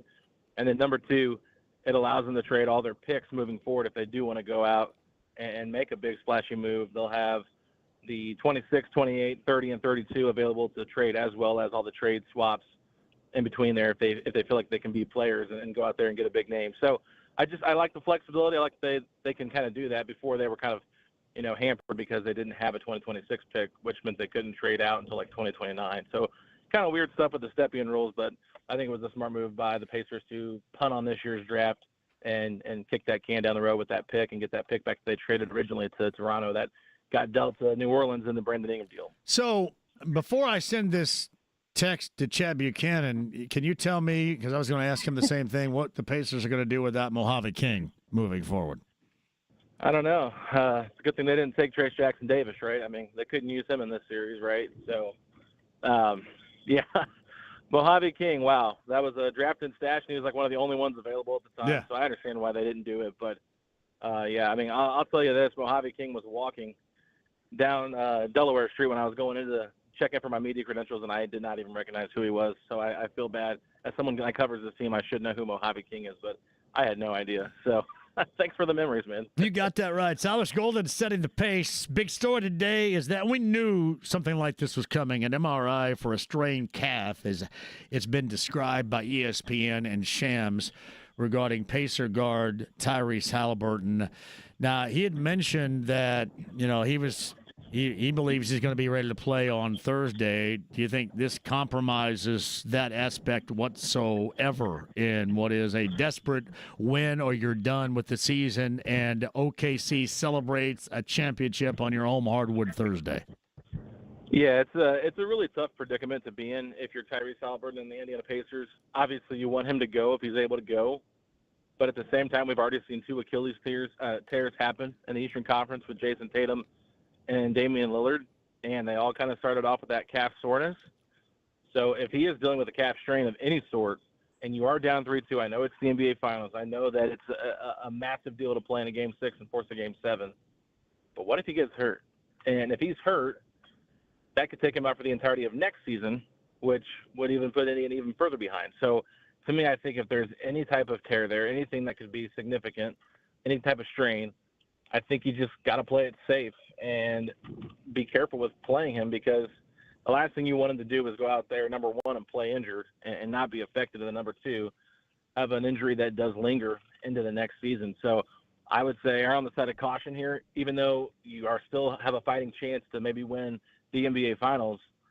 It hasn't looked so good on the road against OKC, and I'm not saying you're punting by not playing Halliburton. I just think you got to think long-term, future here instead of just so narrow-minded with what's right in front of you. So this comes down to a grade, I guess, right, from that MRI?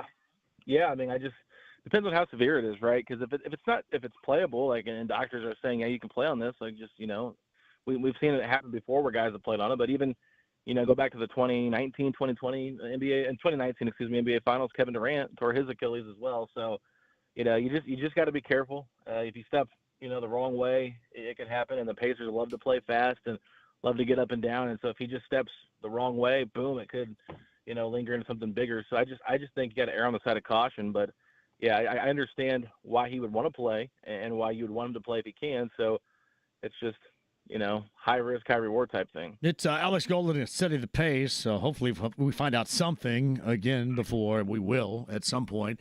Before Thursday's game number 6, District Tap downtown. We start at 3. We go until 8 for that Pacer Thunder pregame with a must-win situation. This is a real must-win for me coming up on Thursday prior to game number 6. 22 turnovers will sink you. Halliburton's 4 points only will sink you. The backcourt play from the starters will sink you. What else do you factor in? And are you like me? And it's one thing to give credit to Oklahoma City for having this incredible defense. But, man, the Pacers in the half court passing the basketball around was just an absolute on-fire using basketball disaster most of the time last night. Is that all because of the Thunder defense, or do you, like me, think that there was a lot to do with the lack of execution from a Pacer angle? Yeah, I think it's a little bit of both. I mean, obviously, the OKC defense is good. You got to give them credit, and I hate doing that because I hate talking about how great their defense is. But it's been good. It's been smothering. But I will say this. I felt like a lot of those turnovers were unforced. It wasn't like OKC was just like, oh, man, we got our defense locked down. We're going to get these steals. No, it was Indiana just playing a little bit out of control. I think one thing OKC's D has done very well is they sped up the Pacers to kind of play more of a frenetic pace where it's not like an under-control pace. And you can kind of see when it gets late in shot clocks, guys are getting a little bit antsy with the basketball. It's not been great processing offensively, so I think that's where you have to look at it from that perspective. But, the one thing that I did love, obviously we'll probably talk about it, T.J. McConnell, his ability to get into the paint and his ability to go north and south it's something that Andrew Nembhard and Tyrese Halliburton have struggled to do against the starters of OKC. So I understand that with McConnell, they're not going to guard him up close to the three-point line because they're not worried about his shot. But, man, if you don't have what it takes to get a blow by somebody to get into the paint and really put some pressure on OKC's defense, you're just making it easier for them to guard you. So I just think they've got to do a better job of attacking the paint, and that'll open up so much more for him, John. I'm sure you've seen that with McConnell, like even in the beginning of the fourth quarter, right? He gets into the paint, he doesn't shoot, they collapse. What happens? Pascal Siakam hits a corner three, and it cuts the lead. And he's strong. He's strong with the ball too. These other guys are so loose with the handle when they get attacked. Yeah, Halliburton's got a high dribble. He's a great dribbler. He's great at what he does. He's one of the best point guards in the league and probably the best pure point guard in the league. So I'm not criticizing him too much, but I liked how Nembhard really took advantage of what was given to him in Game 1 with his ability to get to the paint. And so maybe we'll see more of that if Halliburton is limited in Game 6. But yeah, I like the way that McConnell plays a little bit of ferocity and gets into the paint, where Halliburton kind of likes to dance around, and then once he does finally get into the paint, he's going to jump to pass and not look to score all the time too. So it's those things where I think Halliburton in the offseason obviously need to get him healthy, but I think he's going to really need to work on getting some upper body strength to handle some of that physicality that he's been dealing with all series long, because OKC's done a good job of taking him out of a lot of offense. So explain to everybody, or at least help explain to everybody, the disaster that Andrew Nembhard was last night. Oh, man. That was probably the worst playoff game I've seen of Andrew Nembhard's career. And I hate saying it like that. It feels like I'm being really harsh, but it's just like, my goodness. Some of those passes were just out of line. I can't understand his processing on some of them. Sure, OKC's defense is good, but it's almost like they were nervous. And to me, I get it. It's a big stage, lots right there in front of you. But to me, he seemed nervous. Seemed like he really didn't want to have control of the basketball. Wanted to kind of like be the complimentary guy that just plays defense. And maybe some of it was just fatigue from playing so hard defensively against Shea, and then obviously having to help guard J-Dub at times and things like that. I mean, he's working his butt off defensively, and I think he's done a very good job on SGA throughout the entirety of the series. But, man, offensively, not shooting the ball great in this series. Hasn't shot it enough, in my opinion, for being your two guard. And then point guard-wise, with Halliburton being down and not playing at the level that he needs to play with that injury, it didn't give Nembhard, to me, enough control of the offense when Halliburton was out there. They probably should have used Halliburton more as like an off-ball decoy guy and gave Nembhard the ball more. And maybe that would have got him a little bit more under control, just to say, okay, we need you to be the focal point of our offense. But they didn't do that, and so I felt like when he got the ball, it was very skittish. Yeah, it's Alex Golden setting the pace on the Andy Moore Automotive Group hotline. All right, it's one thing. You give up 40 to a guy that's on a heater right now, Jalen Williams, and, SGA does what he does and scores 31. But I'm sorry, I can't get past this. And I had an outcry yesterday of no Caruso, and he didn't do anything. He was 1 of 8. But allowing, and it's not even so much the 25 points off the bench between Wiggins and Wallace, but it was a very timely 7 made threes by the duo off the bench. I think really more so than anything else, besides the turnovers, if you still want to factor that in, which you should, help sink the Pacers. Yeah, no, I actually felt the exact same way. The first quarter to me was when it stood out the most, and maybe it was a little bit more in the second quarter as well. But when I saw Case and Wallace hit 2 corner threes, and then Aaron Wiggins got one, I said, oh, my God, they're going to have a role player game tonight. You could just feel it, right? And I was like, okay, so OKC's probably going to end up winning this one by double digits. It just kind of felt that way when they got going early on. So to me, it's like, you think about it this way: the Pacers were down 32-22 at the end of the first quarter. That's 9 points right there off those 3 threes that those guys had. They might have had more than that in that quarter. I can't remember, but that's at least 3 threes right there. Plus Carlisle got a technical foul, which he hasn't got all series or all playoffs long, really, all season long. He's really got hardly any technical fouls. So there's 10 points right there that you're not, really counting on. But, it's like comparing apples and oranges. Like, if it's not them, it might be Caruso getting, some threes off or whatever. So Caruso going 1 of 8, like, you consider that a win. But then you look at what Wiggins and Wallace did. It's like, okay, those guys have been terrible. I mean, that was the first time Case and Wallace had made a 3 in a playoff series so far, in the finals, I should say. So it just, role players play better at home. We've seen that with Mathurin, with what he did in Game 3. We saw that with Toppin in Game 4.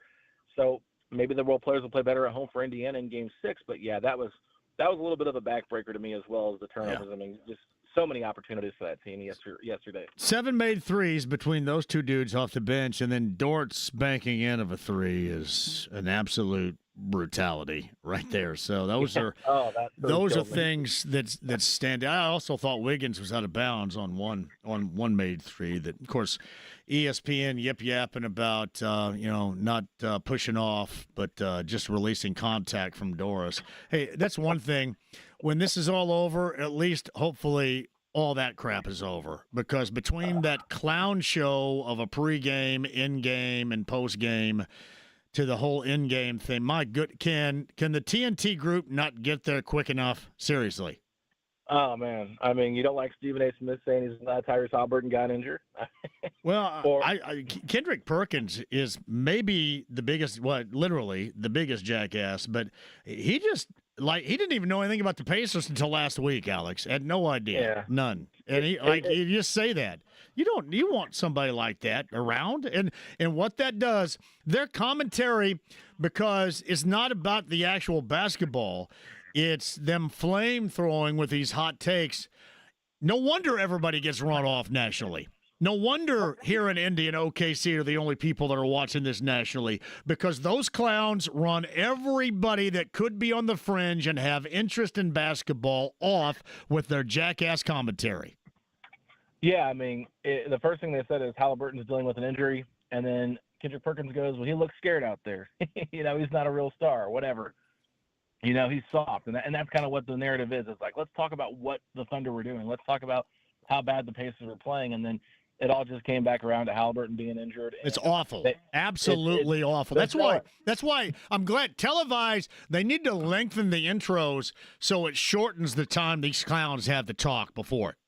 Yeah, it's rough. I won't even turn it on before the game starts, really. I get it to as close as tip-off as I can possibly, and then I watch it. I kept the halftime show on because I didn't feel like changing the channel last night, but I was just sitting there laughing. I'm like, these guys are idiots.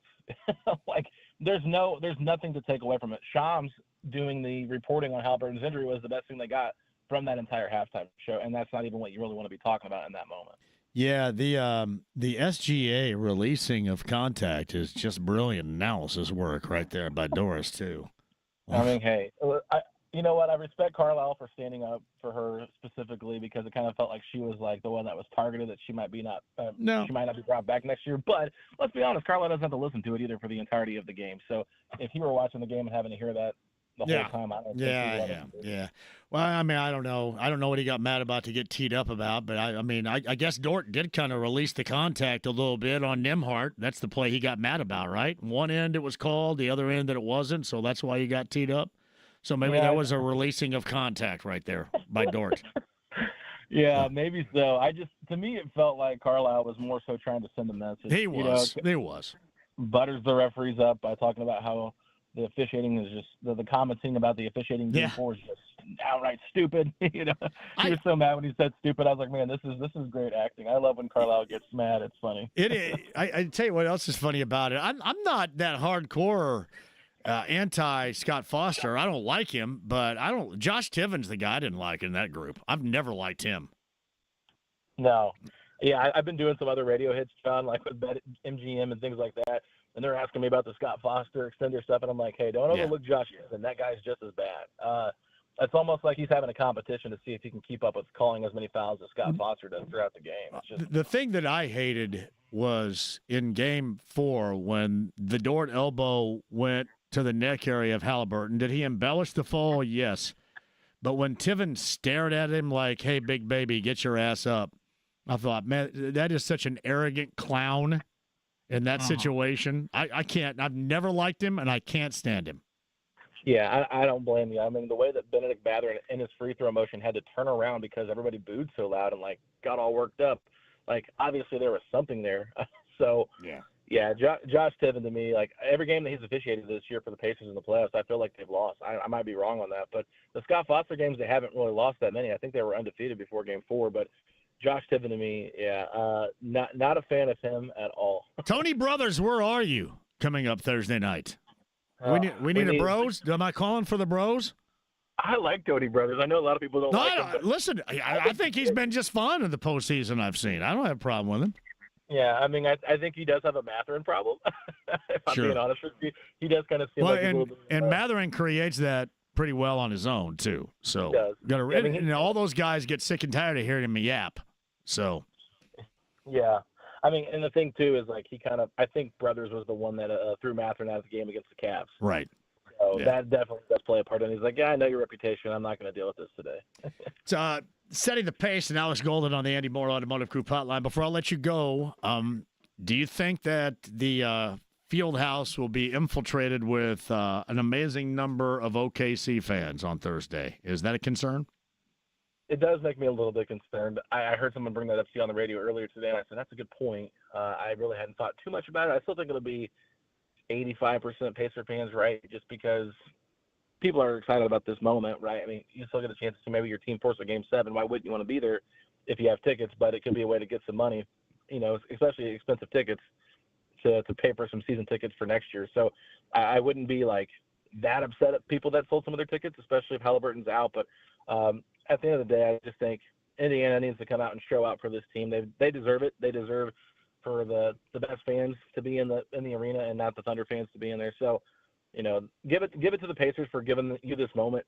don't sell your tickets if you don't have to. But to me, I do think we'll see some Thunder fans in there for sure. They're gonna make their way here. There was already quite a few, I feel like, in Game 3 and Game 4, more in Game 3 than 4. But we'll see. We'll see if OKC takes over a little bit more than we expect. Yeah, we shall see. All right, what you guys doing? You and Fauci. What do you got for us?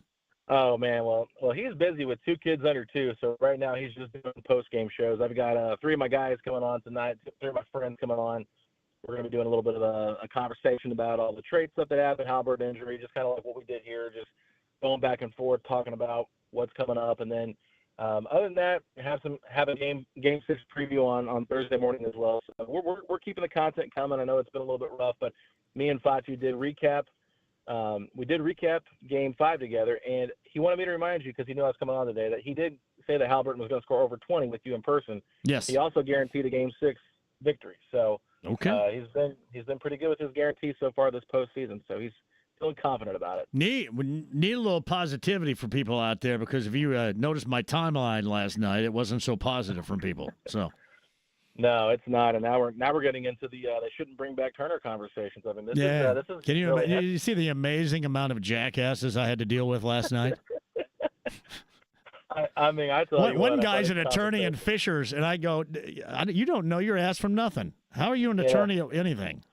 Yeah, I see the same stuff. I'm just like, Kevin O'Connor's out there like, maybe the Pacers can realize all these picks they have and get a better center. And I'm like, who are they going to go out there and trade for, KOC? Please let me know. Have you looked at some of the availability or what could be available? So, these guys want Clint Capella in here, Alex, is what they want.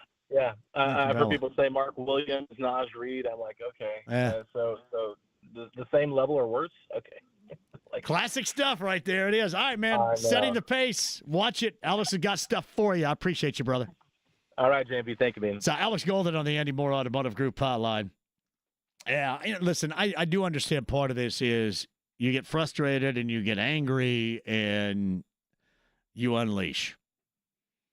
But there are a few magic words where you can just damn straight know that I'm going to fire back if I see it and I'm motivated. Not always, but sometimes.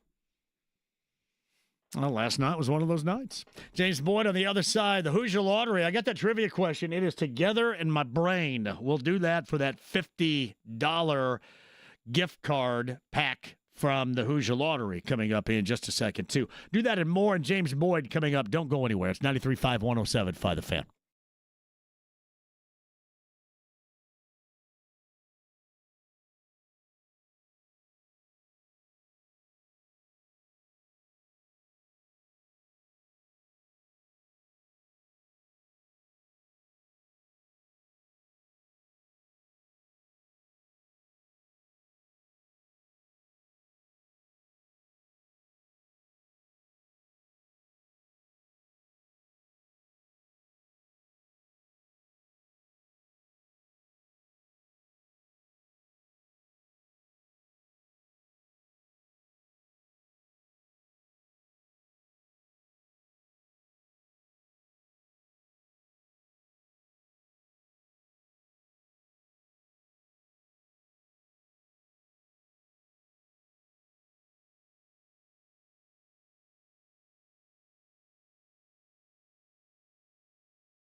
with JMV. There's a kid in my class that got a boner at PE in high school. He was wearing sweatpants. It was really embarrassing, so this song goes out to him. 93.5 and 107.5. The Fan.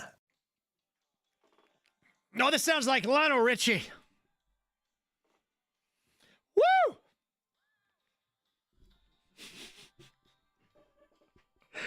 Lionel Richie's happy because he's dancing on the ceiling. All right, James Boyd in a second. Let him hear Lionel Richie. Meantime, the Hoosier Lottery Champs of Play $50 gift pack we're giving away. Check out that scratch off today, by the way, too. And we invite you every day of this week to be a part of a very special, cobbled together trivia question from me. It is typical my style with the Hoosier Lottery. In the Hoosier Lottery, add more play to your day. Must be 18 or older to play. Here is your question, because I'm going to go up later on tonight to the Fishers Event Center, and I am going to see a gaggle of 80s classics. I believe John Cafferty is there on the dark side. Wang Chung is there. Everybody have fun tonight. Everybody Wang Chung tonight. Paul Young is in participation. Every time I go away, you take a piece of me with you. Originally written by what duo? Hall & Oates. And Rick Springfield, that has just the ultimate catalog of incredible hits, most noted for the song Jesse's Girl. But also on the agenda tonight is one John Waite. John Waite, in the 70s, a member at lead of the Babies. Later on in the 80s, a member at lead of Bad English. And once upon a time as well, has played in Ringo Starr and his all-star band. However, most noted for his popular song, Missing You. He is also known for a song named Change. And I've talked about the song Change. Originally came out in 1982 and was reborn to cult status in 1985, James, as a part of what incredible film soundtrack? John Waite and Change. Most noted from what 80s film soundtrack? Number 9 at 239-1070. Or the first right answer, if you want to go with that. A $50 gift pack courtesy of the Hoosier Lottery. And the champs of play must be 18 or older to play. The Hoosier Lottery brings you that question. James, find a winner. We'll get to that winner in a second. Meantime, on the Andy Moore Automotive Group hotline from the morning show on The Athletic, his name is James Boyd. Hello, James. How are you? I'm doing good. How are you? Going to show up on Sunday morning because we're hooping again. I'll be there, brother. We will make sure that you're a part of it. We hooped again. Southport last weekend. You were gone for Father's Day, but you can come back here this Sunday. I don't know if we're going to be at Southport. I think they're redoing the floors, so probably somewhere down in CG.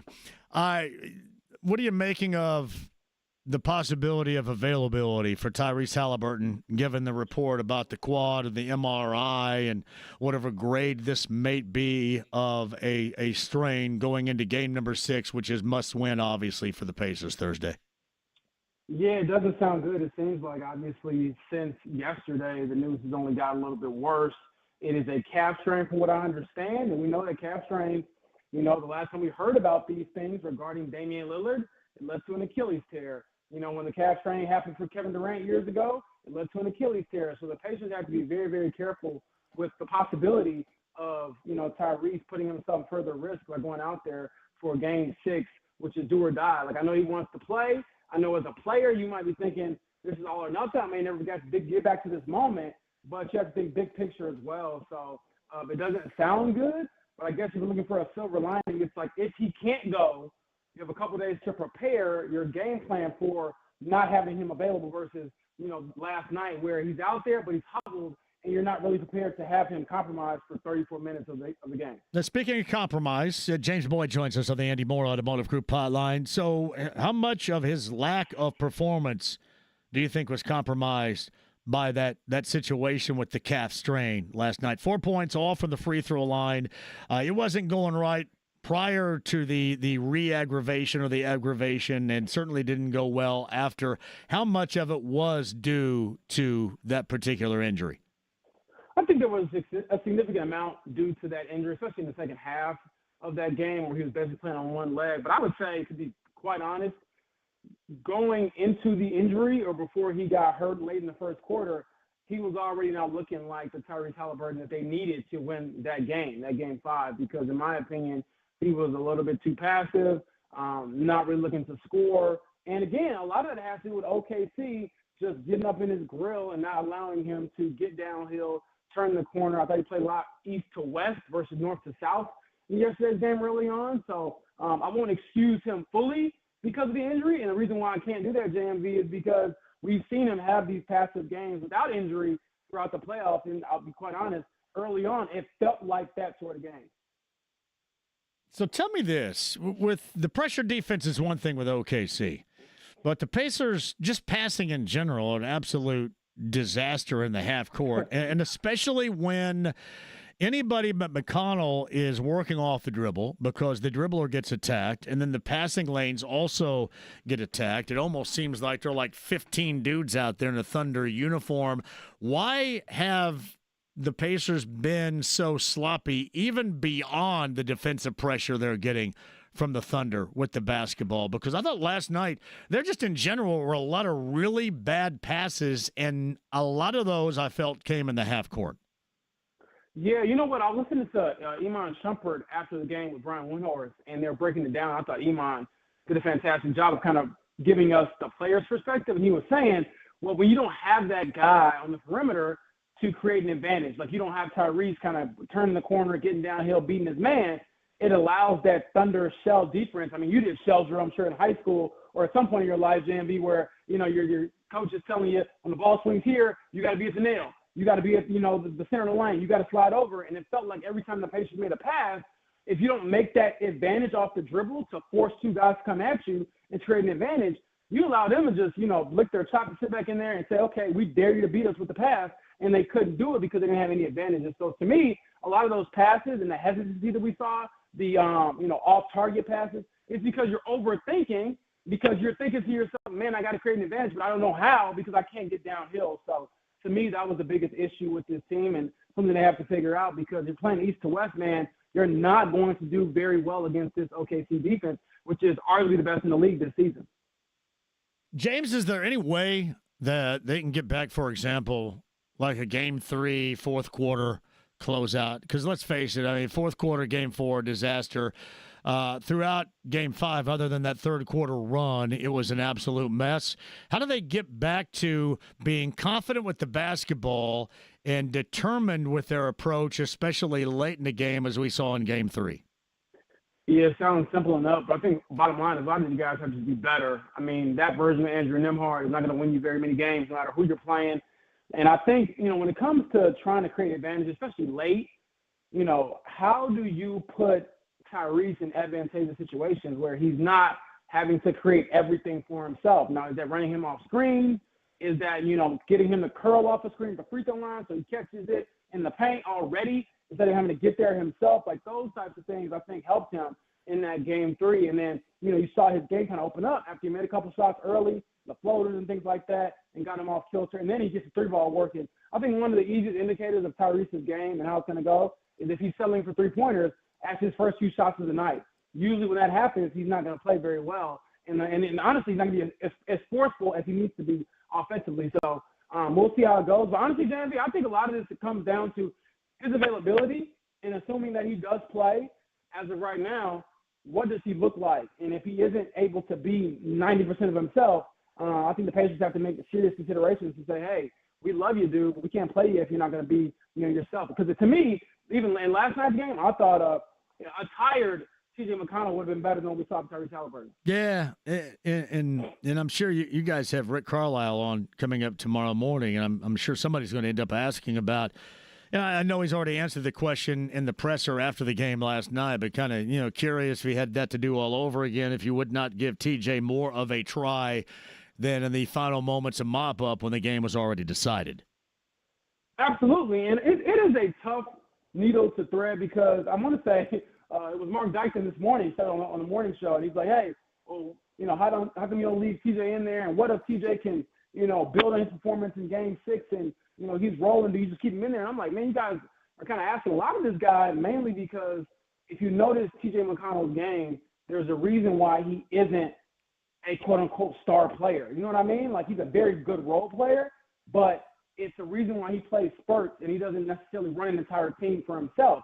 So I think that when you're asking a guy like that to step up and do so much more, you're basically asking that player to play out of character a little bit. He played above himself or played to the best level of himself in that third quarter of yesterday's game. But to say, oh, can you do that for 10 more minutes, balls to the wall, we're playing, downhill, we're getting up in your grill defensively, that's a lot to ask of a guy who I believe is the second oldest player on the team.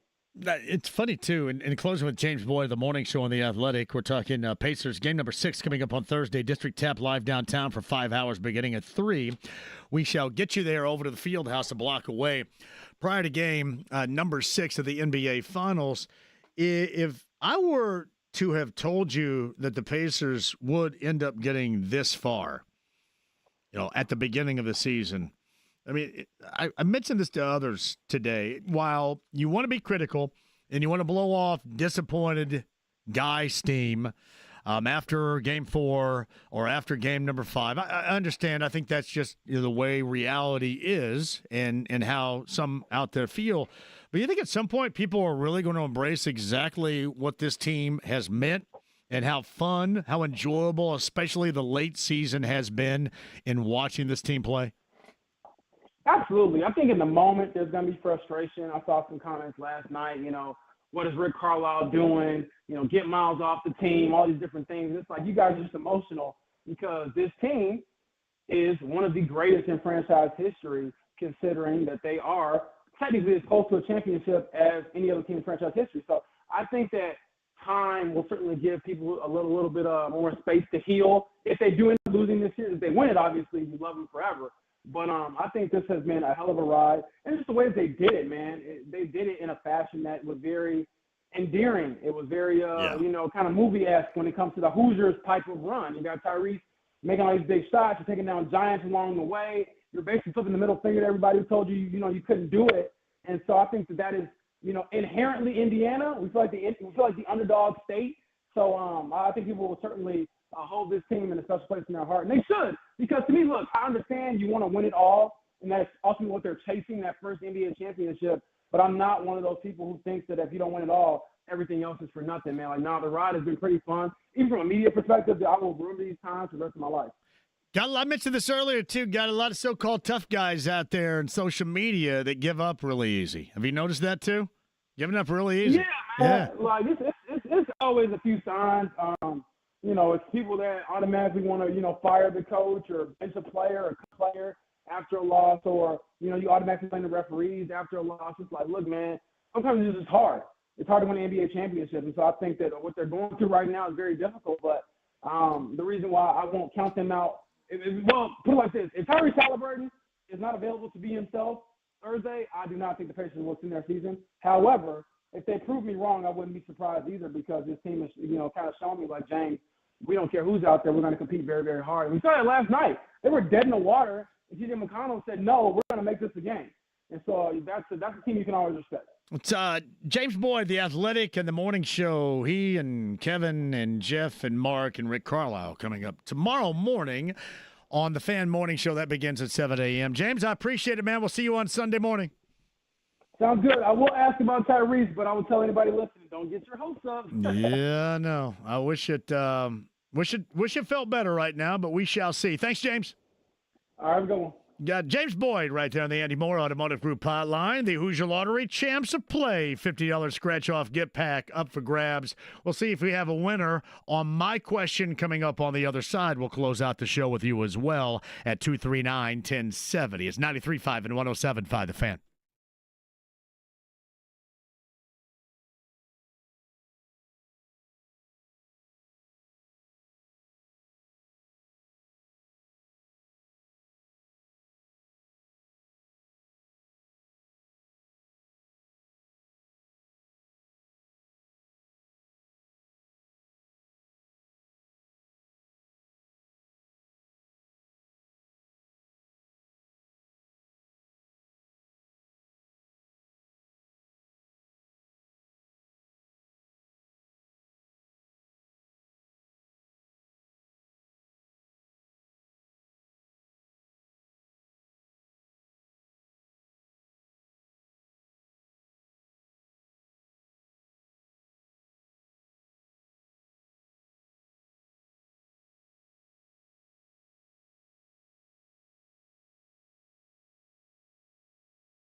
In your face and calls you a I want you to be nice.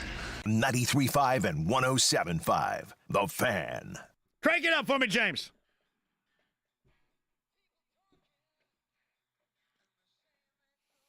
Let's visualize Loudon Swain trying to prove to his wrestling coach that he can change weight classes and he is better than Otto. And not even Otto could go up the pegboard in the wrestling room like Loudon Swain accomplished. And he was motivated by a friend named Cooch. John Waite is the artist I'll see later on tonight. One of the many at the Fishers Event Center. And the Hoosier Lottery Champs to Play $50 scratch-off gift pack up for grabs. Add more play to your day with the Hoosier Lottery. Must be 18 or older to play. The trivia question is, that song from John Waite is most noted to be a part of what film soundtrack? Line 4, Mike is with us right now. Mike, what do you got? John, I got Vision Quest. Vision Quest, indeed. Where does that rank among the greatest soundtracks of all time? I would say pretty doggone near the top. I mean, it's It's got a lot of great stuff on there. Got some Journey on there. Yes. John Waite. Yes. Just Red Rider, Lunatic Fringe. Oh yeah, Red Rider, Lunatic Fringe. Yep. Madonna's on there too with Crazy for You. It was a power-packed soundtrack in 1985 for a great film, and indeed it is Vision Quest. All right, Mike, thank you. You're on hold. James will set you up courtesy of the Hoosier Lottery. The Hoosier Lottery. Champs Play. $50 scratch-off prize package. We're doing this all week long. Must be 18 or over to play. Please play responsibly. And thank you to our friends from the Hoosier Lottery. And hopefully, I see you coming up later on tonight at Fisher's Event Center. John Waite's a part of it. He's been on the show before. I think John Cafferty is a part of it, too. Rick Springfield, the headliner. Wang Chung, Paul Young should be a blast. The Fisher's Event Center is outstanding. I want to see you all there. And if you see me there, remember, you owe me a beer. Saying, owe me a beer. David chimes in with this. JMV, should we organize a rescue mission to get James Boyd out of the well he sounds like he's trapped in during that interview? Was James in a well? Like baby Jessica back in the day? It kind of sounded like Lassie was going to be coming up and telling someone that they needed to go rescue him. Like Carrie was on Little House on the Prairie. Exactly, she was trapped in a well once upon a time as well. Remember the drunk guy from Walnut Grove had to come up with a way to get Carrie out of the well. Let's go with the drunk guy. He's going to be sober enough for 5 minutes. He knows you got to dig another hole. Thank you, David. U of Attitude says the issue is Tyrese can't move without the ball. That's what causes the Pacers to get stagnant. He can't move without the ball. He should not play. Hey, thank you all today for just a great time. James Boyd, Alex Golden, Greg Rakestraw. Podcast 1075thefan.com. More with more coming up tomorrow for sure. Thursday, the District Tap are downtown, a block from Cambridge Fieldhouse. Michelob Ultra brings us to you on what should be a great 5-hour pregame and a must-win situation. See, finally, you guys cannot make fun of me for talking about must-win situations because, indeed, that will be it. District Tap coming up on Thursday. In studio tomorrow, I'm going to see you at the Fisher's Event Center. I'm going to go check out this I Want My 80s show. Let's do that together. Still tickets may be available. I mean, you can show up, and you can buy me a beer, too. James, great job from you. Thank you very much. Thank you all for listening, all your participation to the Hoosier Lottery. We'll do that coming up again tomorrow. Make sure you're here beginning at 3 o'clock, and we'll follow the Halliburton news as it happens. 93.5 and 107.5 The Fan.